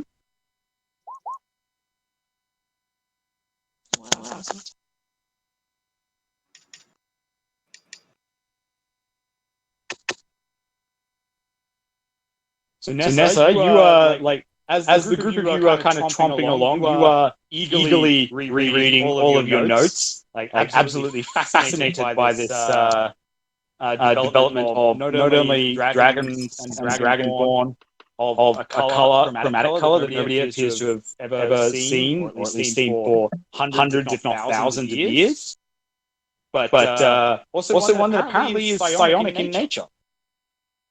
Yes. Which makes her even all the more interested about that Hydra before. Yeah.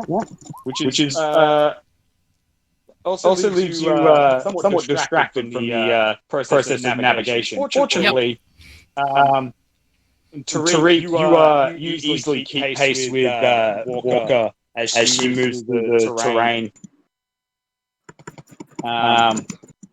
Darvin, you're a few steps behind. So as a group, yep. All right. As a group, you spend the majority of the day traveling through the Umber Hills.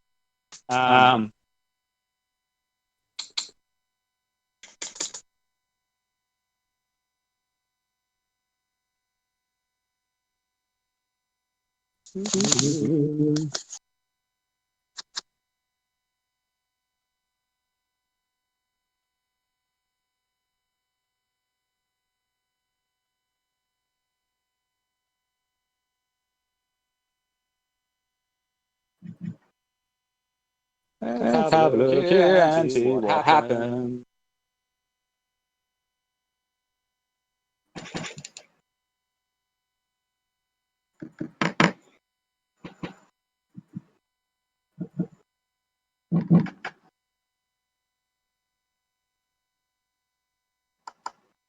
As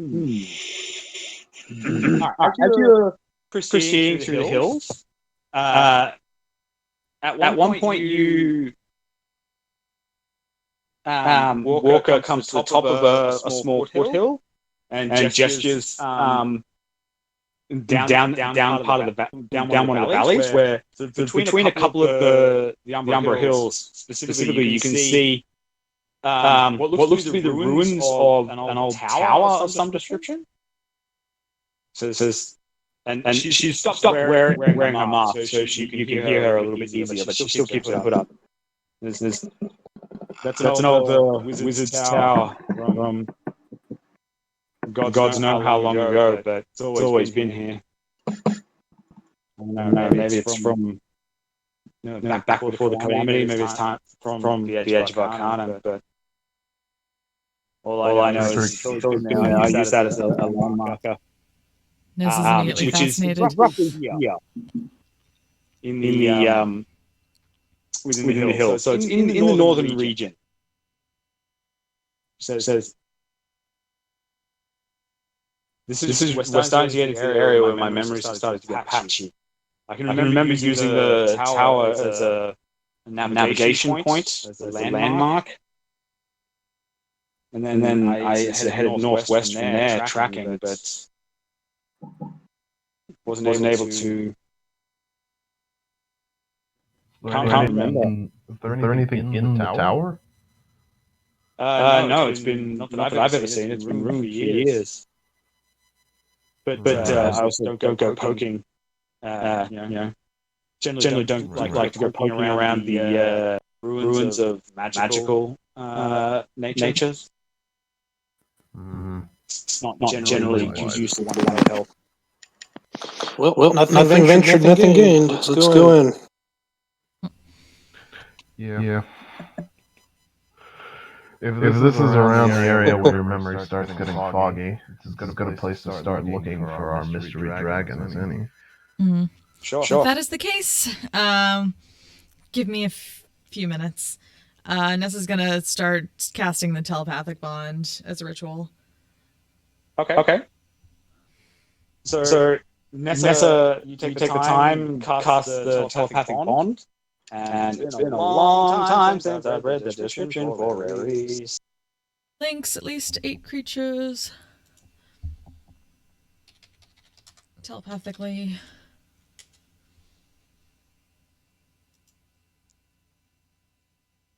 Yes, 8 willing creatures. Cool. As you finish the ritual and kind of link everybody's minds up, it takes a moment for each of you to kind of adapt to being able to hear each other's thoughts. And get the hang of the direct communication between each other.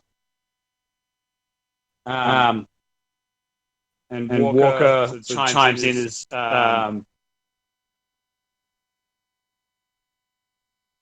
as the connection sort of is made, and she's accompanied by the whole group. And this is a odd sensation. You get used to it after a while. But it is most effective when needing to communicate and not have anyone else know. I hope you're right. But at least, hopefully, this will help with the mind shielding, or the mind memory erasure. Right. That is, of course, theoretical at the moment. I have never tried such a thing, but all of my knowledge is pointing to that being the case. Right. So everybody roll a just a wisdom check for me. Not a saving, just a check. This would be interesting. That shouldn't be an advantage. I have a nat 1. Oh. This is really Okay. weird. It is a weird thing. Tariq, you're a little bit. You're still very much getting the hang of this whole keeping your thoughts to yourself situation when you've got literally the rest of your party in your head with you. Rhiannon and you as well are also struggling to keep your thoughts from effectively shouting across the whole link. And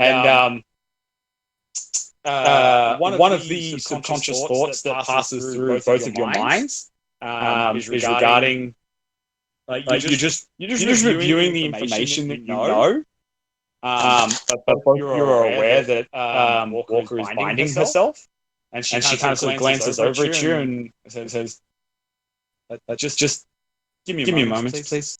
She kind of sort of walks off into a copse and then returns shortly afterwards and appears to be moving less restrictively through her chest, and says, "Don't need to be telegraphing discomfort the whole time, do I?" Yeah, kind of straight into equipment and heads off in the direction of the ruined tower. So, everybody roll. Can I get the general marking order?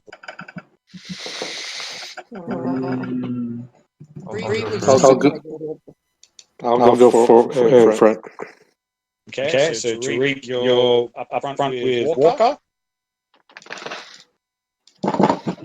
Now, was Tariq going in front?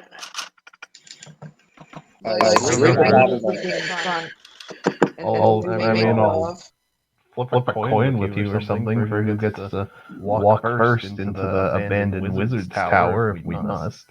No, if you're gonna go in front, then I'll guard the rear. All right. I'd also like to cast Detect Magic before we go in too, especially with the wizard's tower.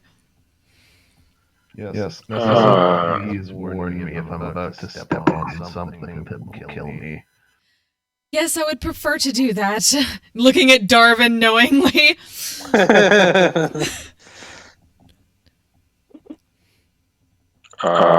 Fandral would like to use, when we're within 60 feet of the tower, use Divine Sense. Sure. As you approach the tower, Detect Magic up, Divine Sense up. Nessa, you get low-level pings on Detect Magic that there's obviously some magical residue on this particular tower. There also appears to be some kind of magical essence just in the vicinity, just kind of saturating the area. Just let people know about that. Fandral, you don't get any sense that there are any demons or devils or anything that your divine sense would normally pick up in the Celestial fiends or undead. You don't explicitly sense any celestial fiends or undead. You do get a slight resonance from Lyricel due to the sort of celestial touch on her bloodline, but nothing other than that.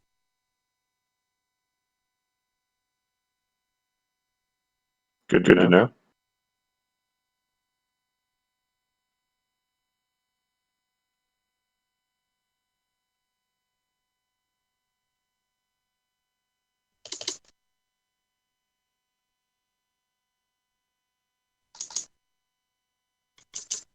At least stay towards the middle of the line, just so she is close enough to detect magic on anything that might pop up before they step on it.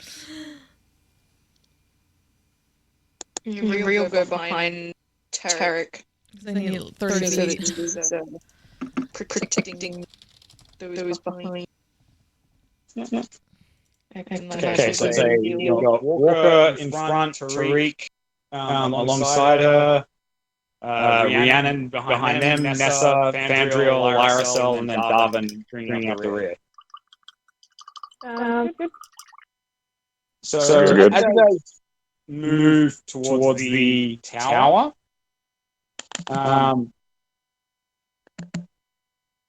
it becomes clearer that in its heyday, it must have been a very imposing structure, as the base of it is nearly a solid 100 feet across by itself.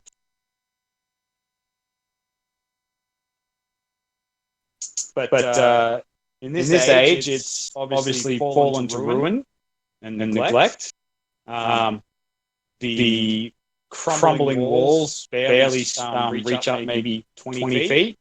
The stones that it's made of are enormous, and none of you are aware of exactly how it could have been constructed by normal means. But Wizard's Tower, it's you gather there's probably some magic involved. You know, shock horror.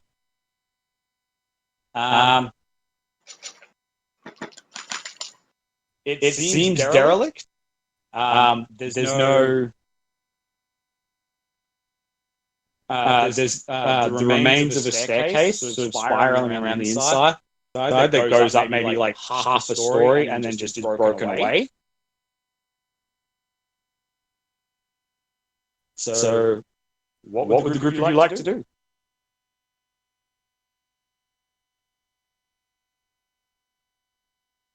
Climb the tower cautiously. Yeah. Fandrew will kind of keep watch outside, keeping an eye on the sky. So you get to the top of what's left of the staircase, and you're about 20 feet up a staircase, and can see over the top of that part of the broken wall. That's it.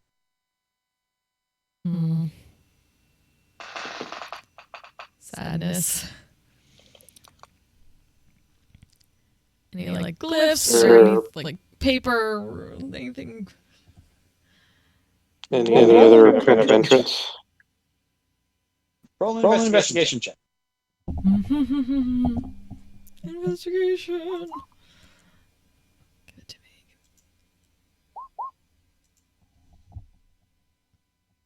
So looking around, you note that there are piles of rubble blocking big chunks of the sort of available floor space. However, you don't have the arcane. You don't have the physical means to shift this kind of sort of volume of material.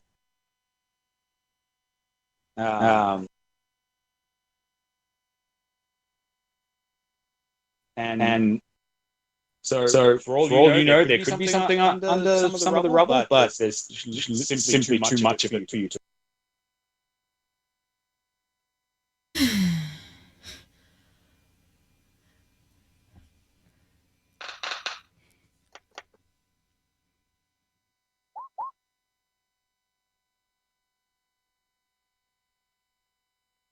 That is just disappointing.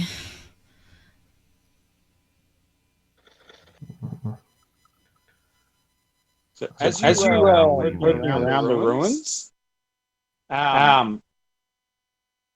Walker, who has been kind of sort of lingering off to one side, suddenly sort of places a hand against the side of her head, and you hear over the telepathic bond, you just, ow, ow, ow. What? You okay, kid?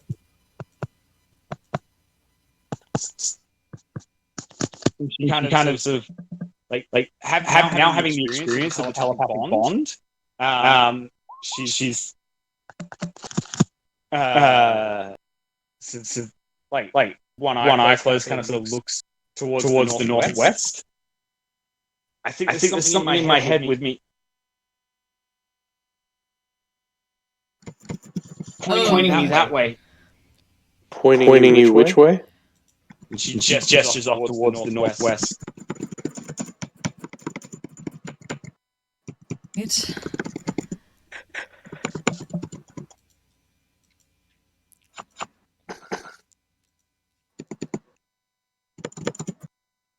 The clue we have at the moment is not a good one, though.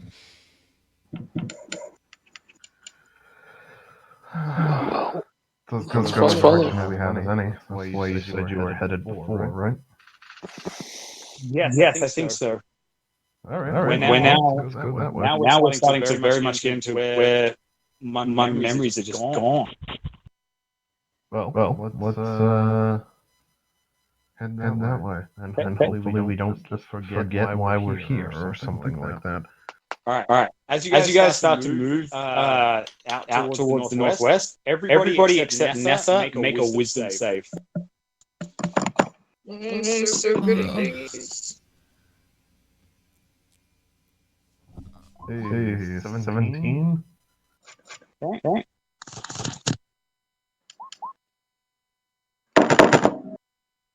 Are we in Ray's Oh, yeah. vicinity? Yes, you'd be within range of Ray's protective aura. So 15. That's 3. Oh, wow. Mine goes to 6. Okay. Tariq, yours goes to a 20. Mine is already including that. Oh, is it? Okay, cool. Yeah. Yep. Okay, so Fandriel, you save, and hear nothing. The rest of you don't take any damage, but can feel a pressure. Very similar to the telepathic bond, but infinitely more imposing presence. Pushing down on me. Pushing down on you. Under pressure. And you definitely can all understand what Walker was talking about when she said that there's something in her mind with her.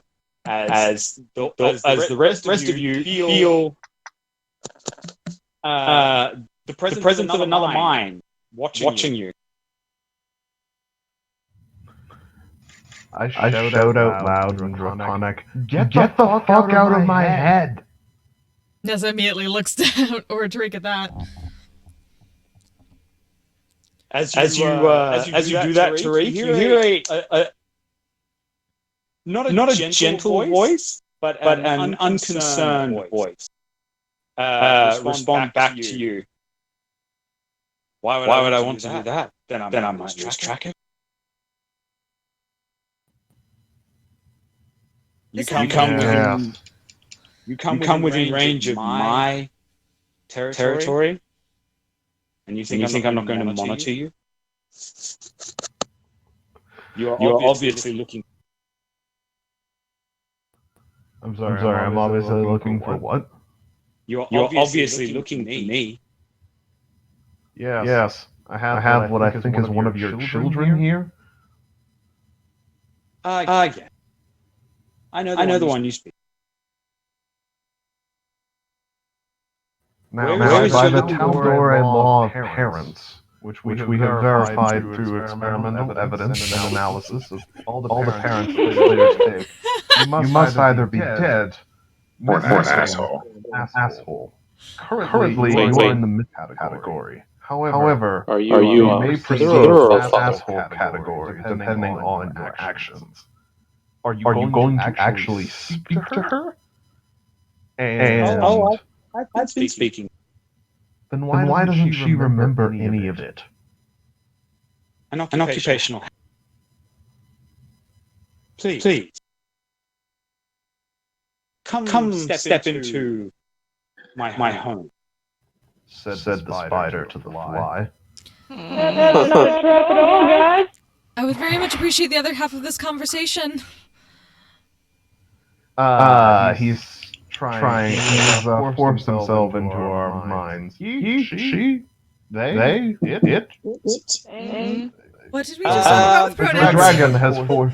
dragon has forced itself into at least my mind, and is claiming that it's doing so in order to watch it, in order to watch us. And now the dragon is inviting us into their lair. Ah, wonderful. That sounds very familiar. And just like groaning about the Hydra. Yep, because we haven't had bad experiences with this before at all. Sounds like fun. Very much wish I learned more from that. You feel almost kind of a psychic grin back at you, Tariq. It's like if you think yourself even a fly, if I am a spider, then you have a tremendously high pitch.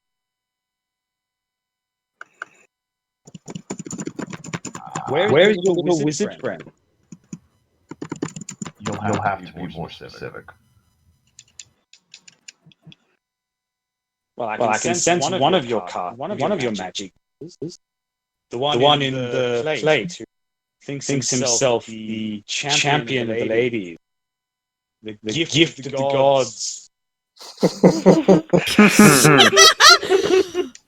Darwin, it sounds like he's complimenting you. Well, that's common.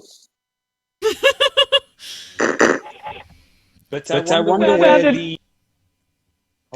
where the other wizard, the one I sensed when she looked into my territory. Fucking non-detection. That sounds like a problem for you to figure out, not for me to just tell you. Very well. Keep your secrets if you. Oh, I do. Come and speak to me if you dare. I will open the way. And as she says this, as you hear the voice say this, you see on the mountainside within view, a cave that you hadn't realized was there, is now no longer hidden from your vision. And it's a bit of a splinter in your brain as you realize that you could see it all along, but it was like you didn't want to know that it was there. Ah, wonderful. Why don't you come out here and talk to us if we're so far below you? Surely we can't possibly be a threat to you.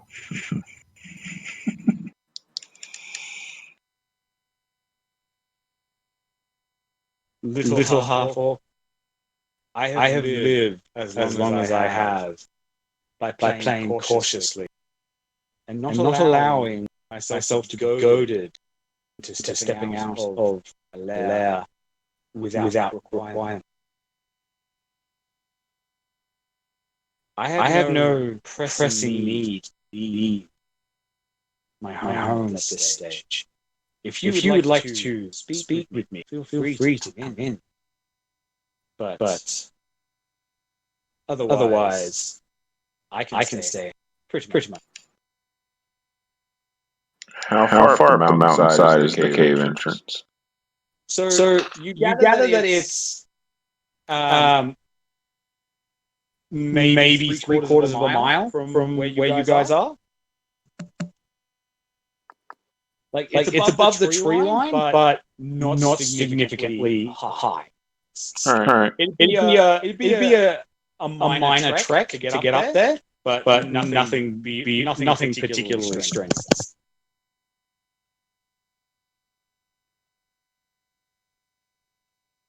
I guess here's a question. Did the dragon just make it visible to the people they knew were there? Does Ness actually see the cave, or did she always... Yeah, how does that work? No,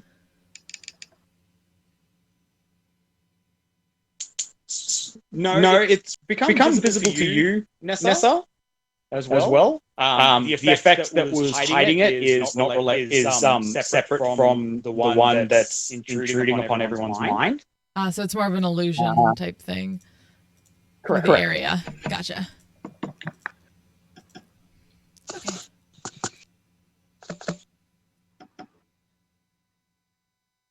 Walker kind of turns to the rest of you and says,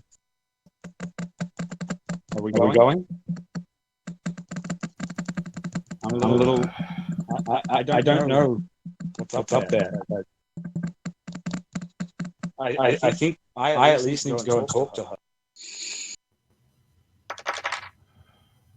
Let's go. Is there anything more of that conversation I should know, Tariq?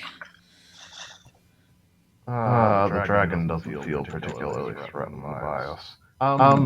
Dominic, or Will. Yeah. Remind me again what exactly the mural we found showed under Craghammer.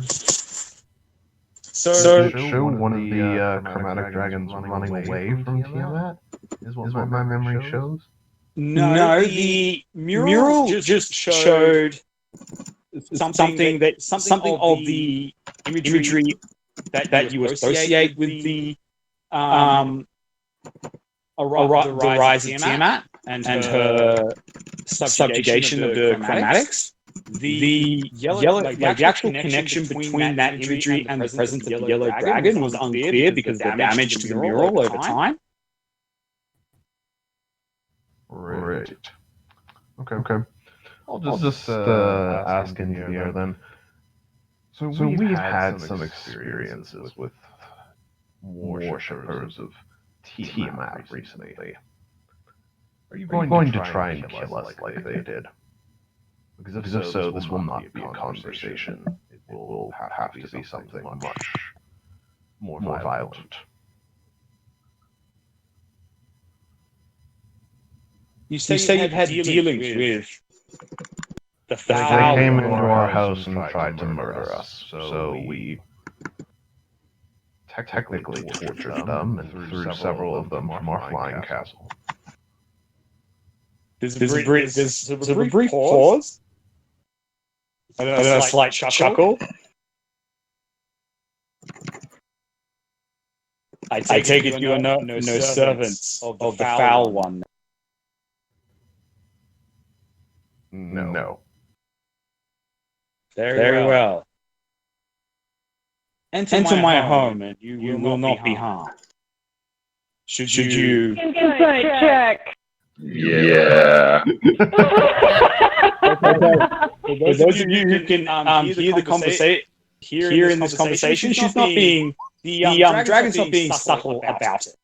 Like it's not specifically talking to Tarek, it's just Tarek is the one that's specifically talking to it. I can't hear anything.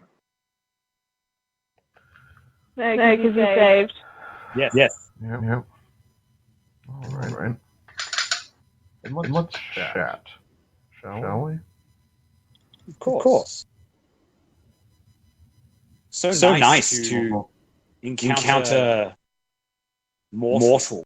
That's Sybil.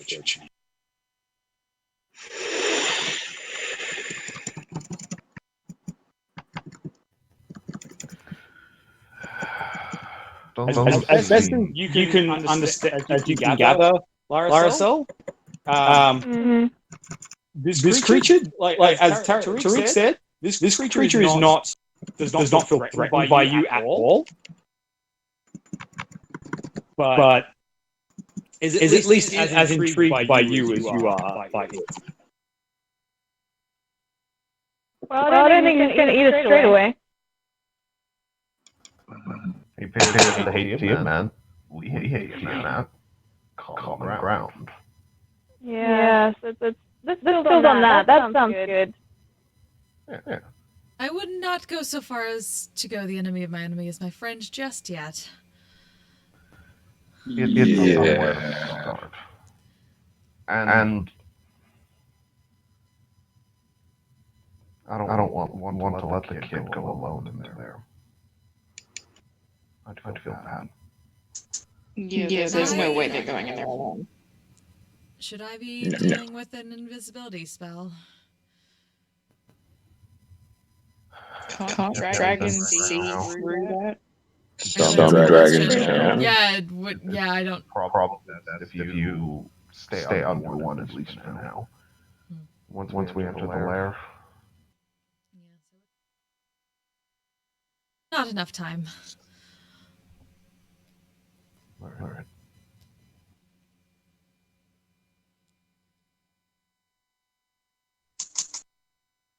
And you said it's about a 3/4 mile, like hike up the mountain. Yeah, it's like in like straight line, it'd be about that. If you take into account sort of like elevation and stuff, it's probably closer to a mile's trek, but that's just like moving along the ground. Fandral will step off to one side and ask if the group can give him about 10 minutes. And he will cast Find Steed to expedite the process. To at least get maybe two of them up the mountain. Mm-hmm. And he will summon a massive elk since he knows it would be easier to get it up the mountain. Okay. So you complete the incantation and use your magic to summon a slightly oversized elk, which comes sort of gently walking through the nearby trees, kind of almost but not quite. So nods it in acknowledgement of you, and then just waits alongside you.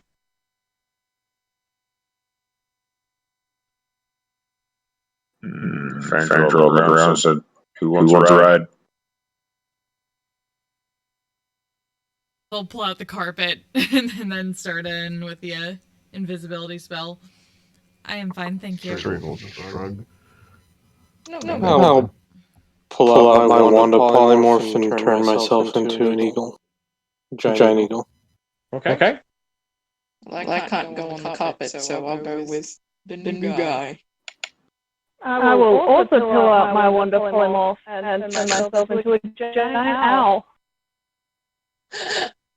Just go Fair enough. So I considered it. Polymorphing, flying carpets, and elk riding. The group of you make your way up to the cave. Walker also. Let's have a look. What spells has she got lined up? She.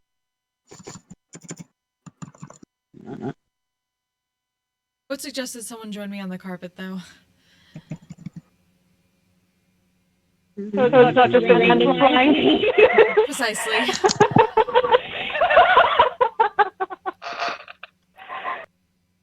Walker sort of starts the process of casting. Tariq, you recognize that she also has the ability to summon woodland creatures. Just what we need, packs of wolves.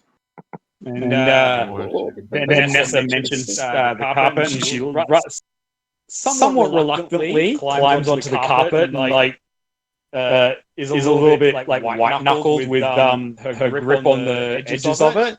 I'm not comfortable with this, but it is expedient. All right. So the group of you make your way up to the cave.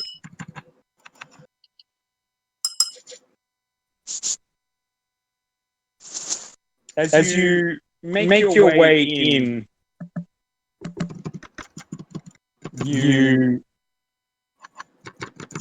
so all of you can see kind of like at the edges of your perception, like little sort of half-seen images that kind of flicker and then vanish. Nessa, can you make me an intelligence saving throw, please? As the dragon does not know you are there, it is not protecting you from the effects of its lair.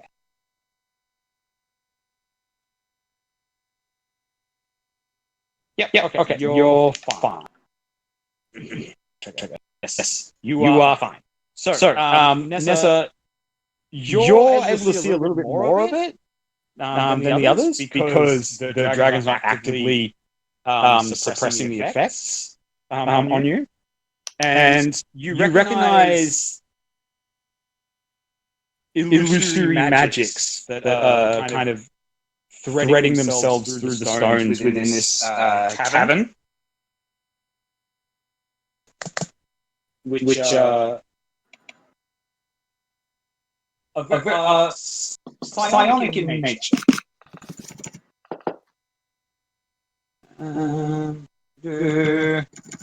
And we come to better. It's a cave. And as you make your way in,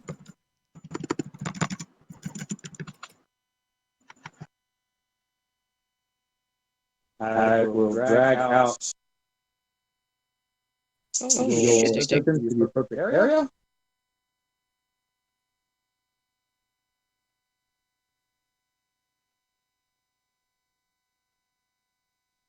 All right. Have a good night, Josh.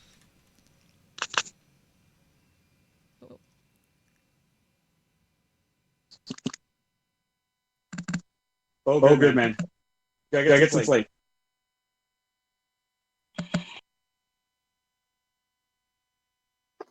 So I'll just ping the area for you guys. I've already dragged Nessa's token out, but the rest of you just drag yours out. I will drag out Walker. He does not have a character.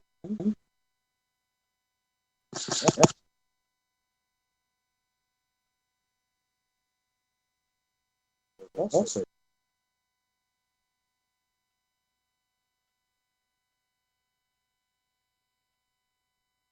Big map. Hello. Ooh, son of a bitch. Oh, God. Yeah, try navigating it on mobile phone. No, over this way now. That noise. Fuck this shit, I'm out.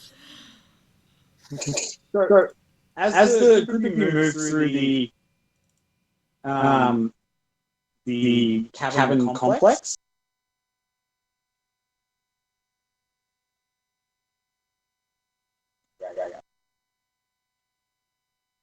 you eventually sort of come out into a sort of wider space, which you gather has been specifically carved away to accommodate the bulk of the dragon that you see before you as it drops, like it suppresses any kind of sort of illusions surrounding itself that conceal its appearance or its size. Rhiannon, Darvin, and Lyricel, the three of you were on the Source of Winter hunt.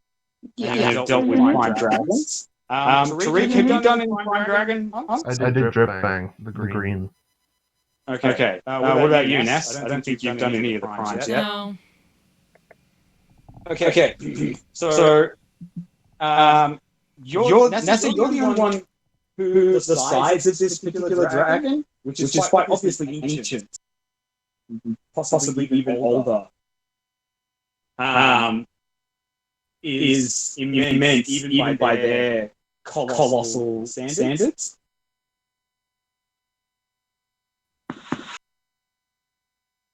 I didn't prepare for As you do, Tariq, you feel it bind for moments, and then just breaks. It's not a magical thing. It's just I pick somebody. Okay. And I'm not doing it for like it's not a spell or anything. It's basically just extra focus on this one person. Okay. Well then, I'll wreck on that. So the color of the dragon's scales.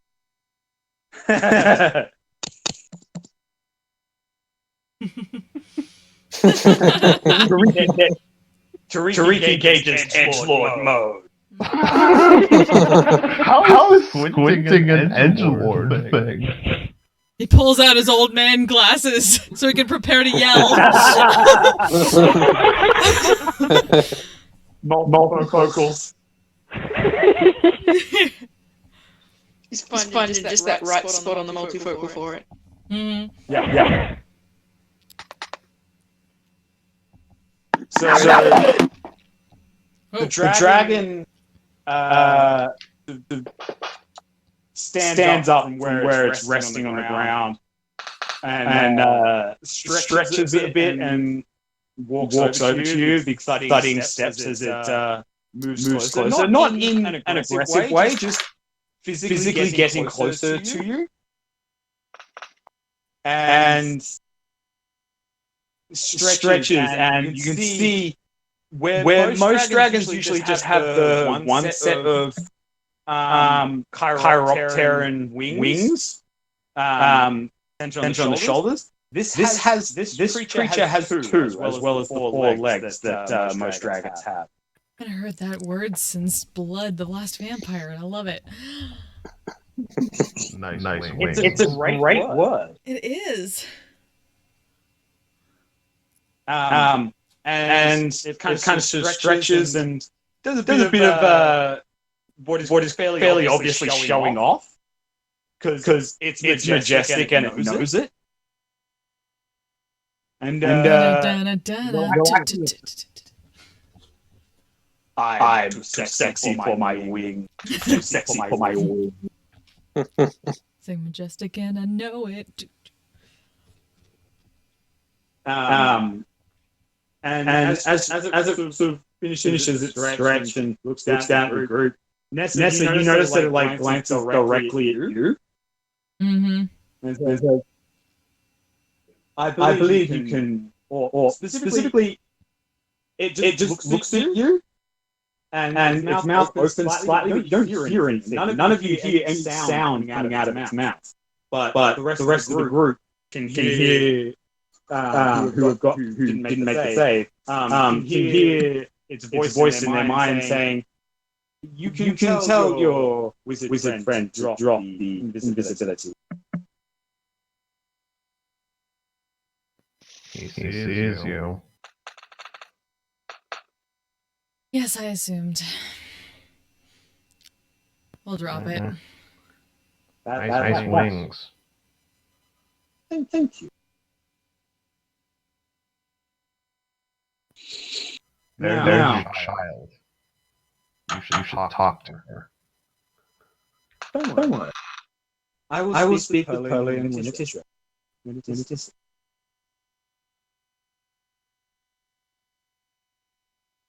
My name is Tollyress. Could you spell that in chat? Yes, please.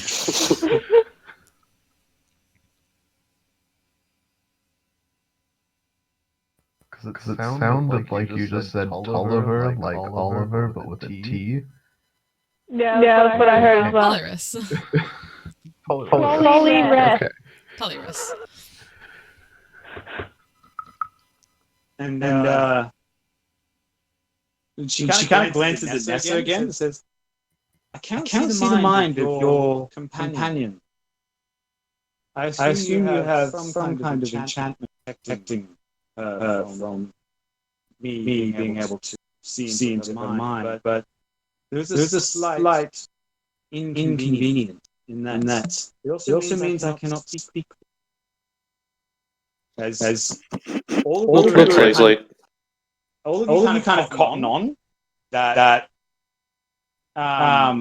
this dragon is not actually making any sound at all, and is communicating telepathically directly into your head. To be fair, Ree's pretty bad with the whole telepathic communication thing, so she's probably like subconsciously just repeating everything the dragon's saying through Varys to Nessa. Okay. So everybody's getting like echo. Feedback. And gonna if she hears that from Rhiannon, might just check and say in Draconic, "Can you not hear me?" Sorry, you broke up there, Nessa. She said in Draconic, like out loud, "Are you able to hear me this way?"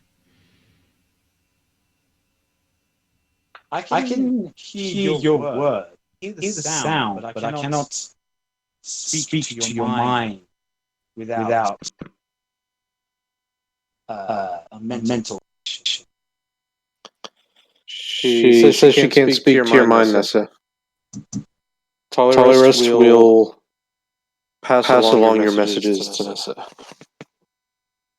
Third, what do you know? You say you don't serve the vile.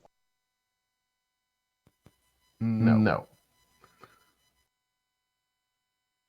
I can smell that at least one of you has connection to the platinum. She kind of directly looks at Lyricel. Look, it's not even that closely related. Jesus, why does everyone bring it up? As Darwin is holding Bahamut's shield.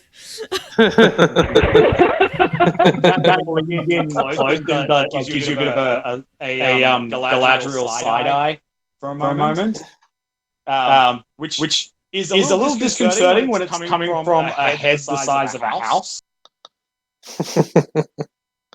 But she does her best and says, "Young one, my kind can smell Bahamut's blood, regardless of any generation." Well, look. You can't choose your family, but you can choose your deity. So he may be my blood, but I don't actually worship him. Fair enough. Wise words, Unsu. Just be aware. Your bloodline may make. There are some who serve the vile ones. Take advantage of your connection. I'll think about it. Don't they have your dad? Yeah, look, it's complicated. What's the significance of Bahamut to you? What do you know of the origin? What do you know of Bahamut's origin? Oh, I know things. Lyra will talk about that funny little tome she found in the library about the origin of Bahamut, and how he was formed from, and how other metallic dragons swore their loyalty to him and everything. So as you kind of recount the discussion that was put forward in the essay you read, she kind of the dragon nods gently. There are a few minor details in that recounting that's missing or required correction, but The story is substantive.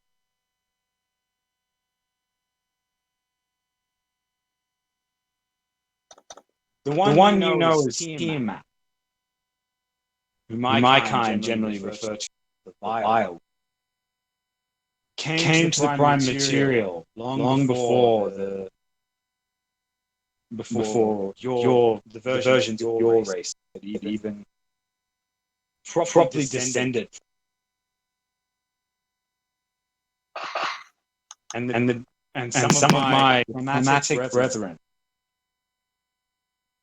in their greed swore a sliver of their soul each to this demonic entity.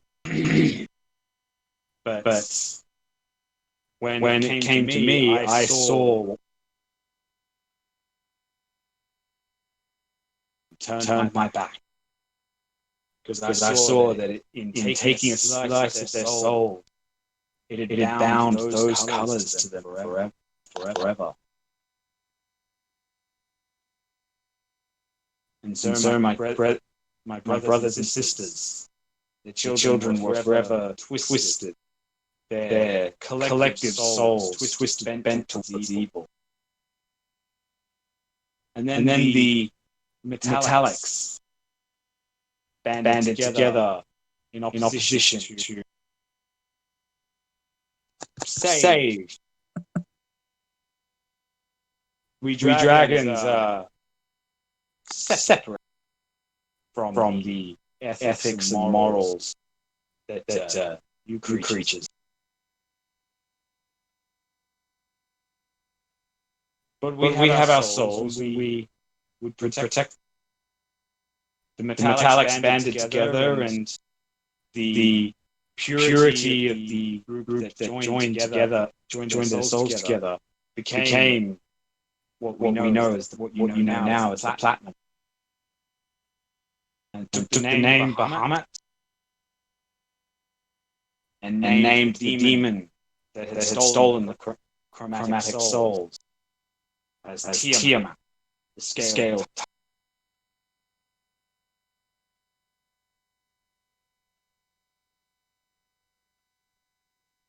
We banished her back to hell, but she took those slivers of soul with her. To my knowledge, still holds on to that. You know, 10,000 years. Perhaps a grip on this. Somehow I doubt.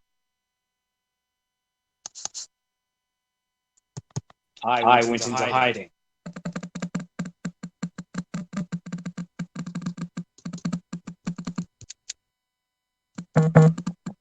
I, unlike some of my others, also did not sire many progeny,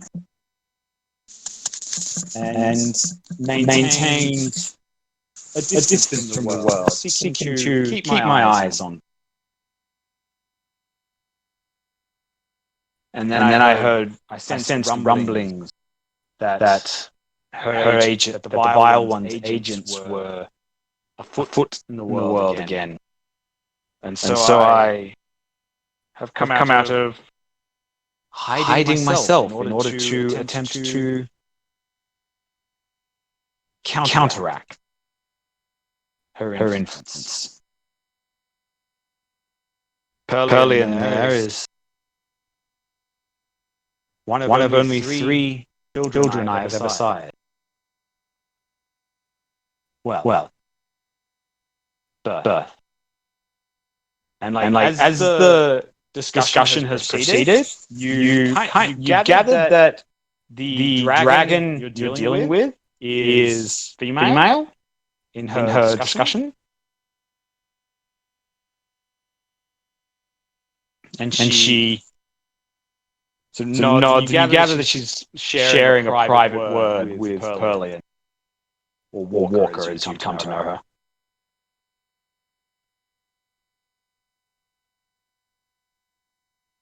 So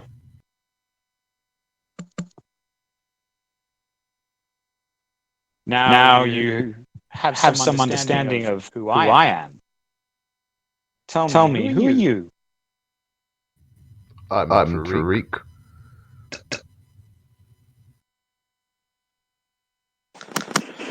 I'm Darvin. I'm Myra, paladin of the Moon Leader. Rhiannon? Interesting. You're strange. Speak, Professor Nessa Malorn.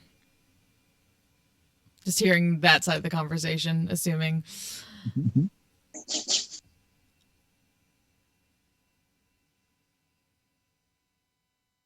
The threat that Tiamat poses is very real and very dangerous. She seeks, or she sought when she first stole or bargained for the slivers, my brethren souls. She sought to elevate her place in the hells and overthrow the Lord of Hell. But even the additional powers granted by the five that she took,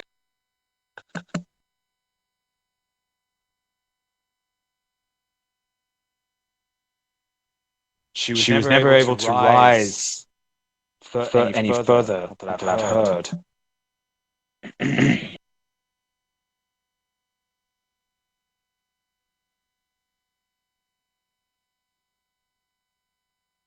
Do you think she would come to claim the material plane as some sort of compensation? If Tiamat, the Vile One, returns material plane, I would expect that she's attempting to return in order to try and seize more of the Prime Dragon's soul. Oh. Like you? Like myself. And like those of my siblings that still exist. Several of the Prime Metallics still exist, as far as I'm aware. And I know that at least two of the Prime Chromatic Dragons still live. I heard about Dripfang, the source of winter.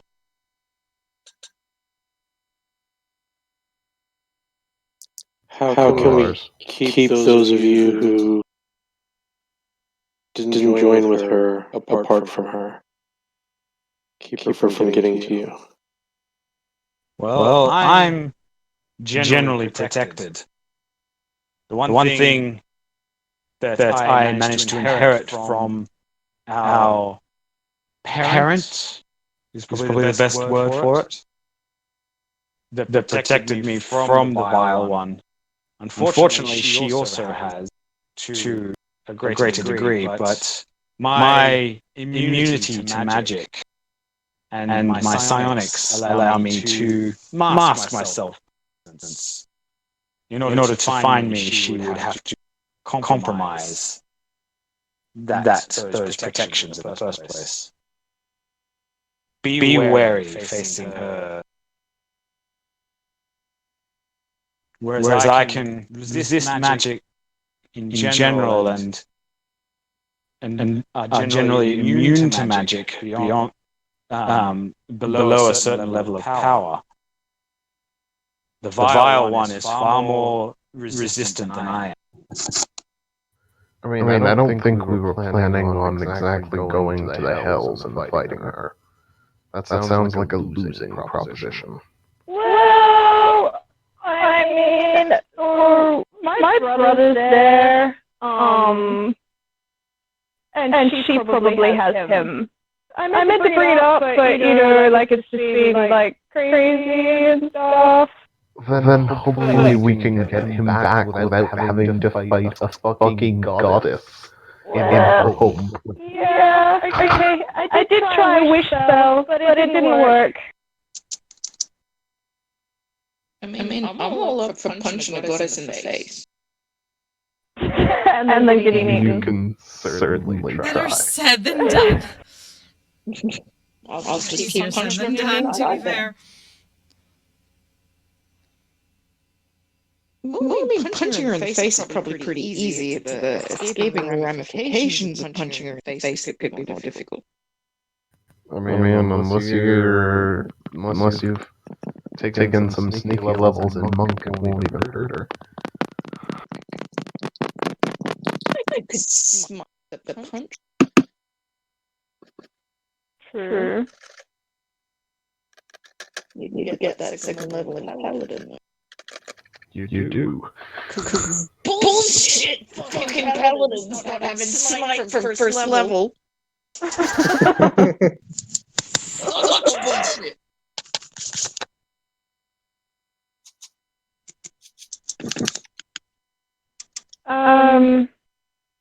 Seeing that was defeated in the past, do you know anything about that might help us?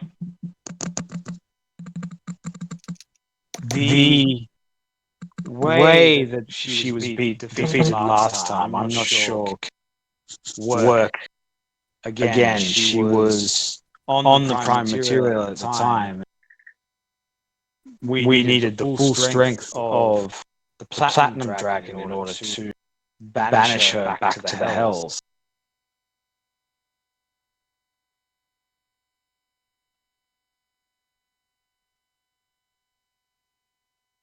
Cool. So you had several ancient, beyond ancient dragons, and the god on your side to send her back to where she came from. And we might need to face her on her home turf, possibly without any of that. Like I said, hopefully we don't have to fight her.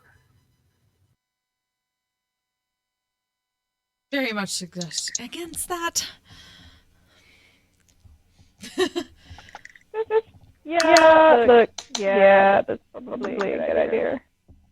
Although we will need to do something about her stopping to come and harass us and other people on the prime material plane. Then maybe we just kill all of her people on the prime material plane.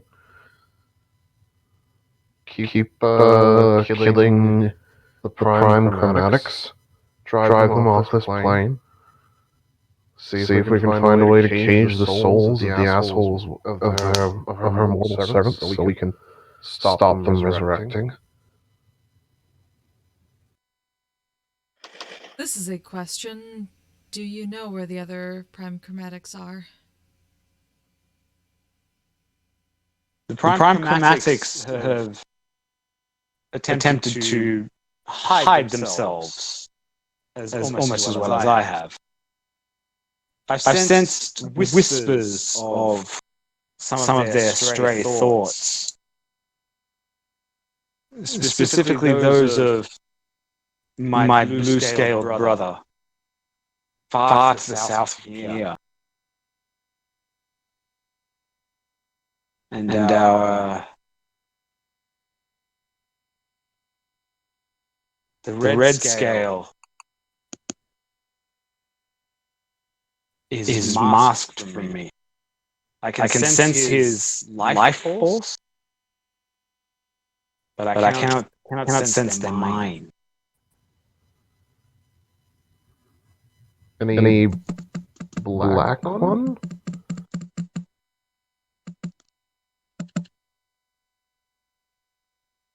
Not that I've sensed. But there is a limit to the range of my ability.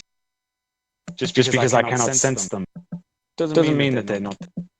Well, we basically found Driftbang by accident. Perhaps we'll come across Prime Black as well. I remember Dripfang being a noxious little brat. That sums him up pretty well. Summed. Well, if you're able to triumph over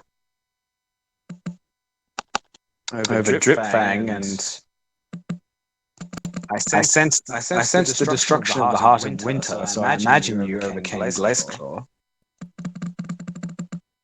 Sure did. Maybe you can achieve this where we couldn't before. Maybe your group will have impact. Do you know what use she and her followers would have for those descended from Bahamut? Part of the banishment that removed the vile one from the material plane involved a ritual that used the blood of the newly forged platinum dragon block her returning. Oh boy. So it's not you they want, just your blood. That's so much better thinking, Delvin. like a little bit, but I'm assuming a little bit for a dragon is a lot for us. I mean, she had my entire father, and it didn't seem like that was enough. I feel like it's gonna take a few of us. How many generations you removed from the platinum dragon? I don't keep count. That's like a question from my father. It's a few generations. It's a few.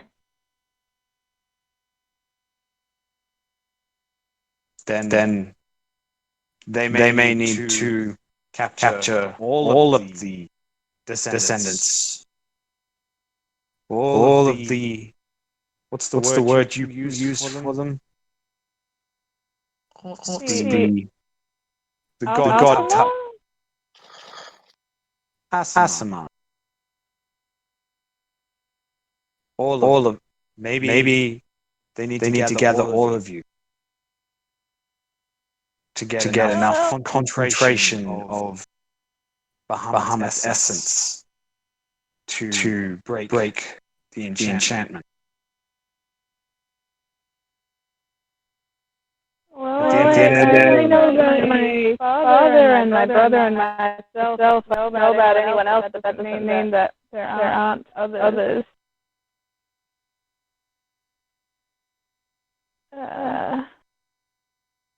After all, long lost cousins. You're not all Platinum Dragon, are you?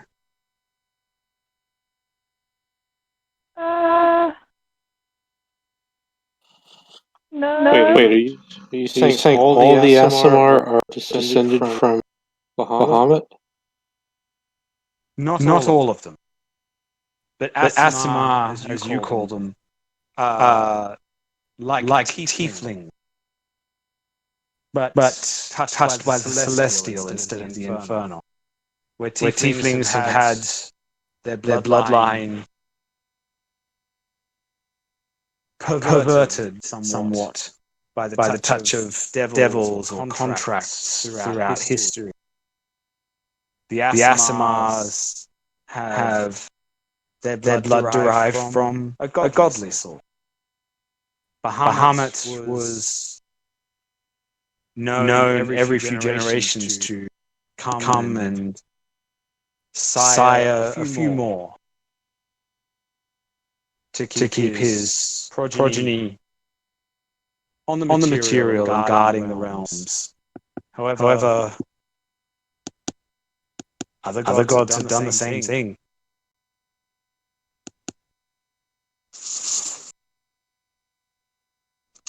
Out of character, Tariq, have you seen Bahamut's charisma score? Muhammad is the Zeus of this. Every problem that ever existed with the Greeks is because Zeus couldn't keep it in his pants.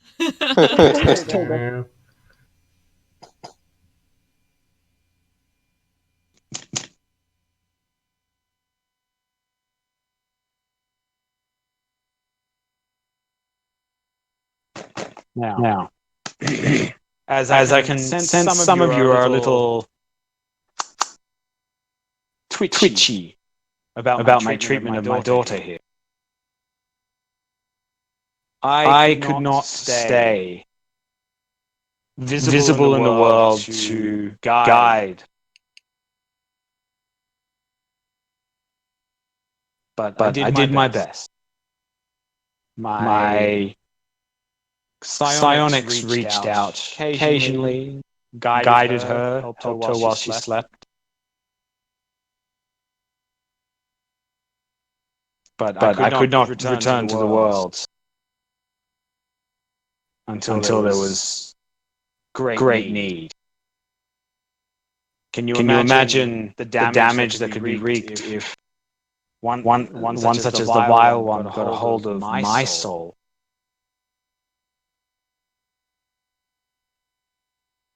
What creatures do you know of resistant to the effects that I can? Are there wizards? Are there others like you with abilities unlike yours that she doesn't have, that she might seek to collect?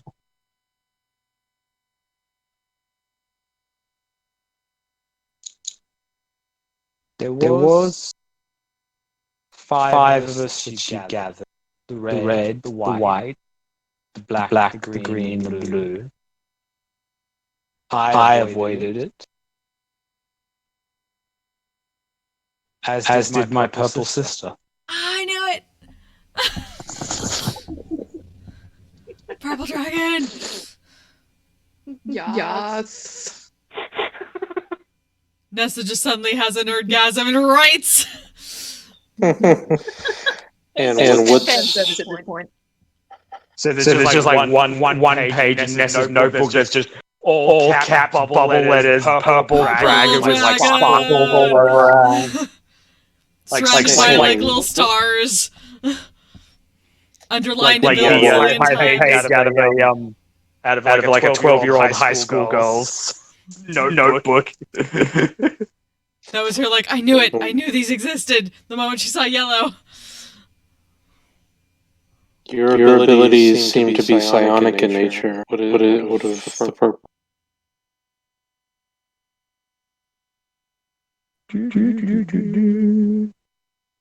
Heart! One second. Go planet! By your powers combined. Exactly. Purple heart! See, purple heart! It works! What if it's anti-magic? That would be boss. Not so great for Let me quickly read.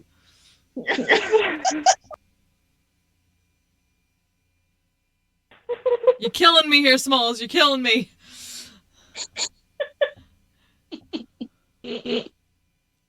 Most commonly, my purple sister's abilities tend to align towards the darkness. Last I heard of her, she went to ground deep in the Underdark.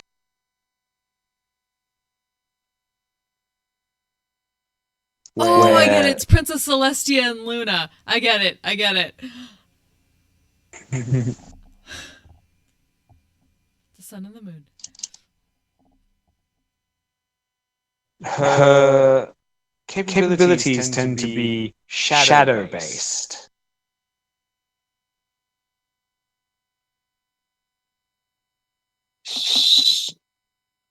So do you mean to aid us If Tiamat should return to the material plane?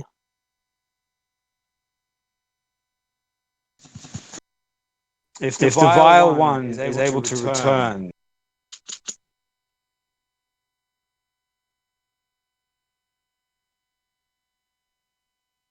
I may be able to render some assistance.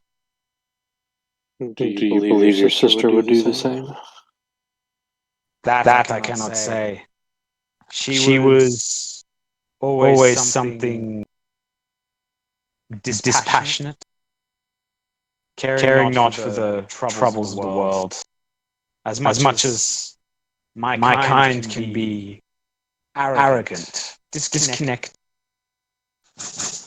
We are not judged by the morality of mortals or even the gods. We can remember a time when neither existed. But there is still an order to the world. The Vile One threatens. Your best bet would be to find my sister.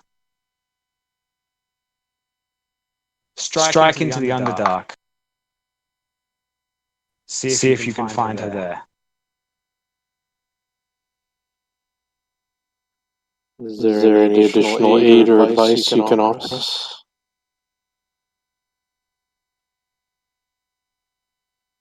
Be careful. My sister has something of a tendency to attack first and question later. I mean, don't most dragons. Mm-hmm. I don't suppose you have something like tangible, like one of her scales, or a favorite item, or something. Her blankie when she was a little hatchling. Exactly. Somehow I get the feeling this isn't going to be that easy. It never is. Your grey-skinned friend has the right of it. My kind are not given much to the physical sentiment connecting ourselves. I know she's there. That's all I need.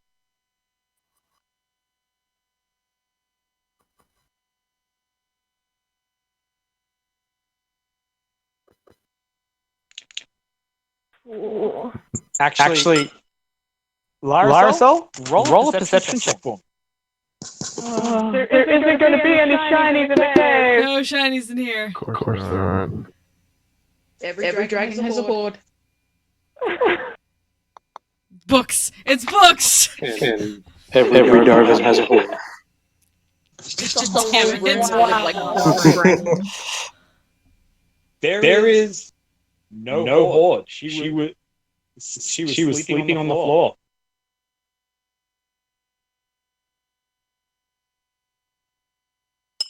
So, you like into the shiny thing, like your brethren, you know?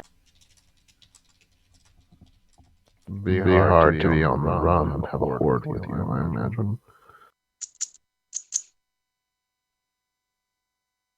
You have the right of it. Physical wealth like that. Some of my brethren tend to accumulate. Has the rather unfortunate issue of tying oneself down. I can move myself to another area far easier.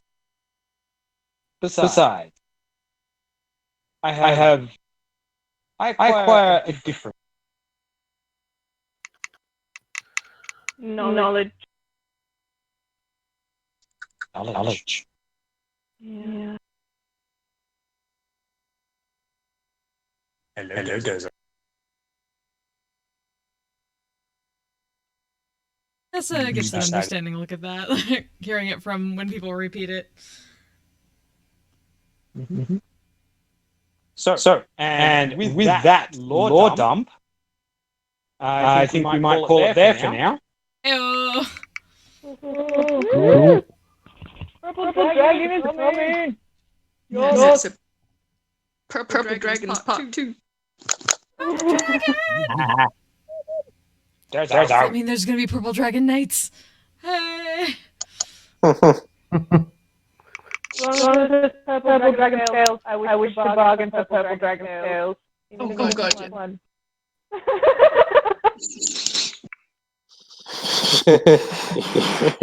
Essentially going to be buying her toenail clippings. I'm okay with this.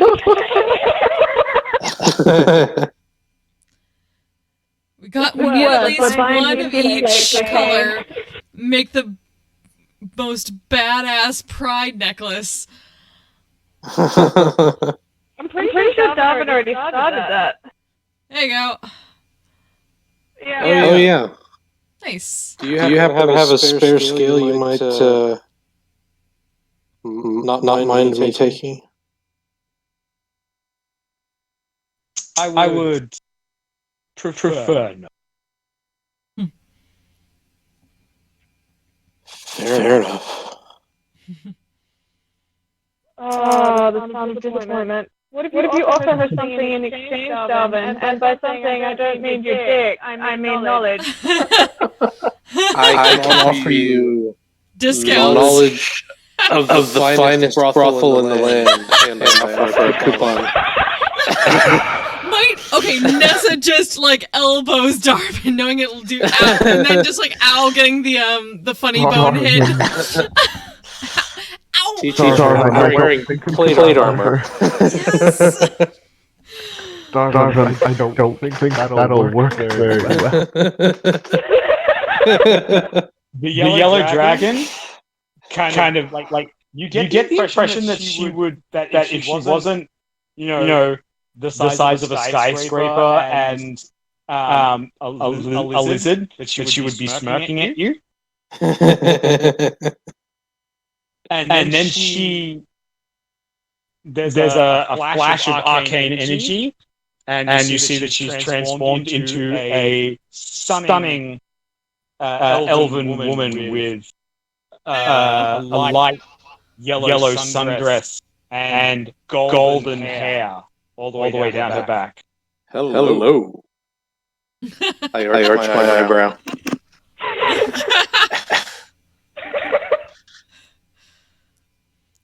And she walks over you, Darwin, and kind of taps you on the cheek with the palm of her hand. Says, "You've never heard of the Ruby of the Sea, have you?" And just walks away.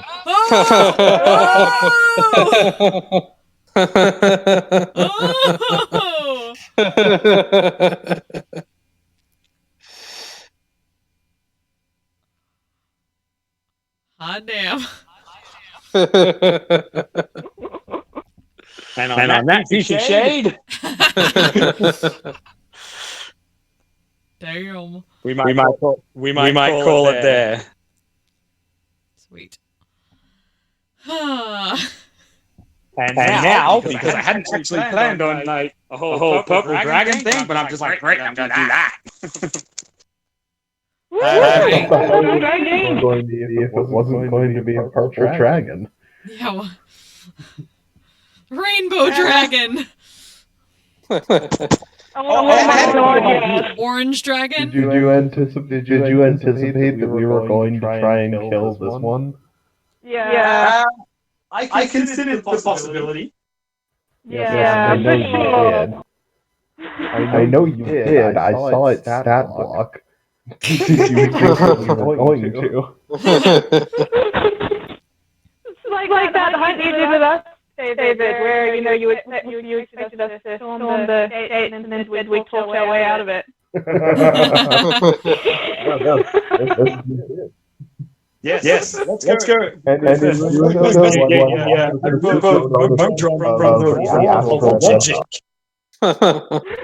from the realm of logic, and you take the most logical character in the entire Slay with you. It's just like, hey guys, why don't we just ask?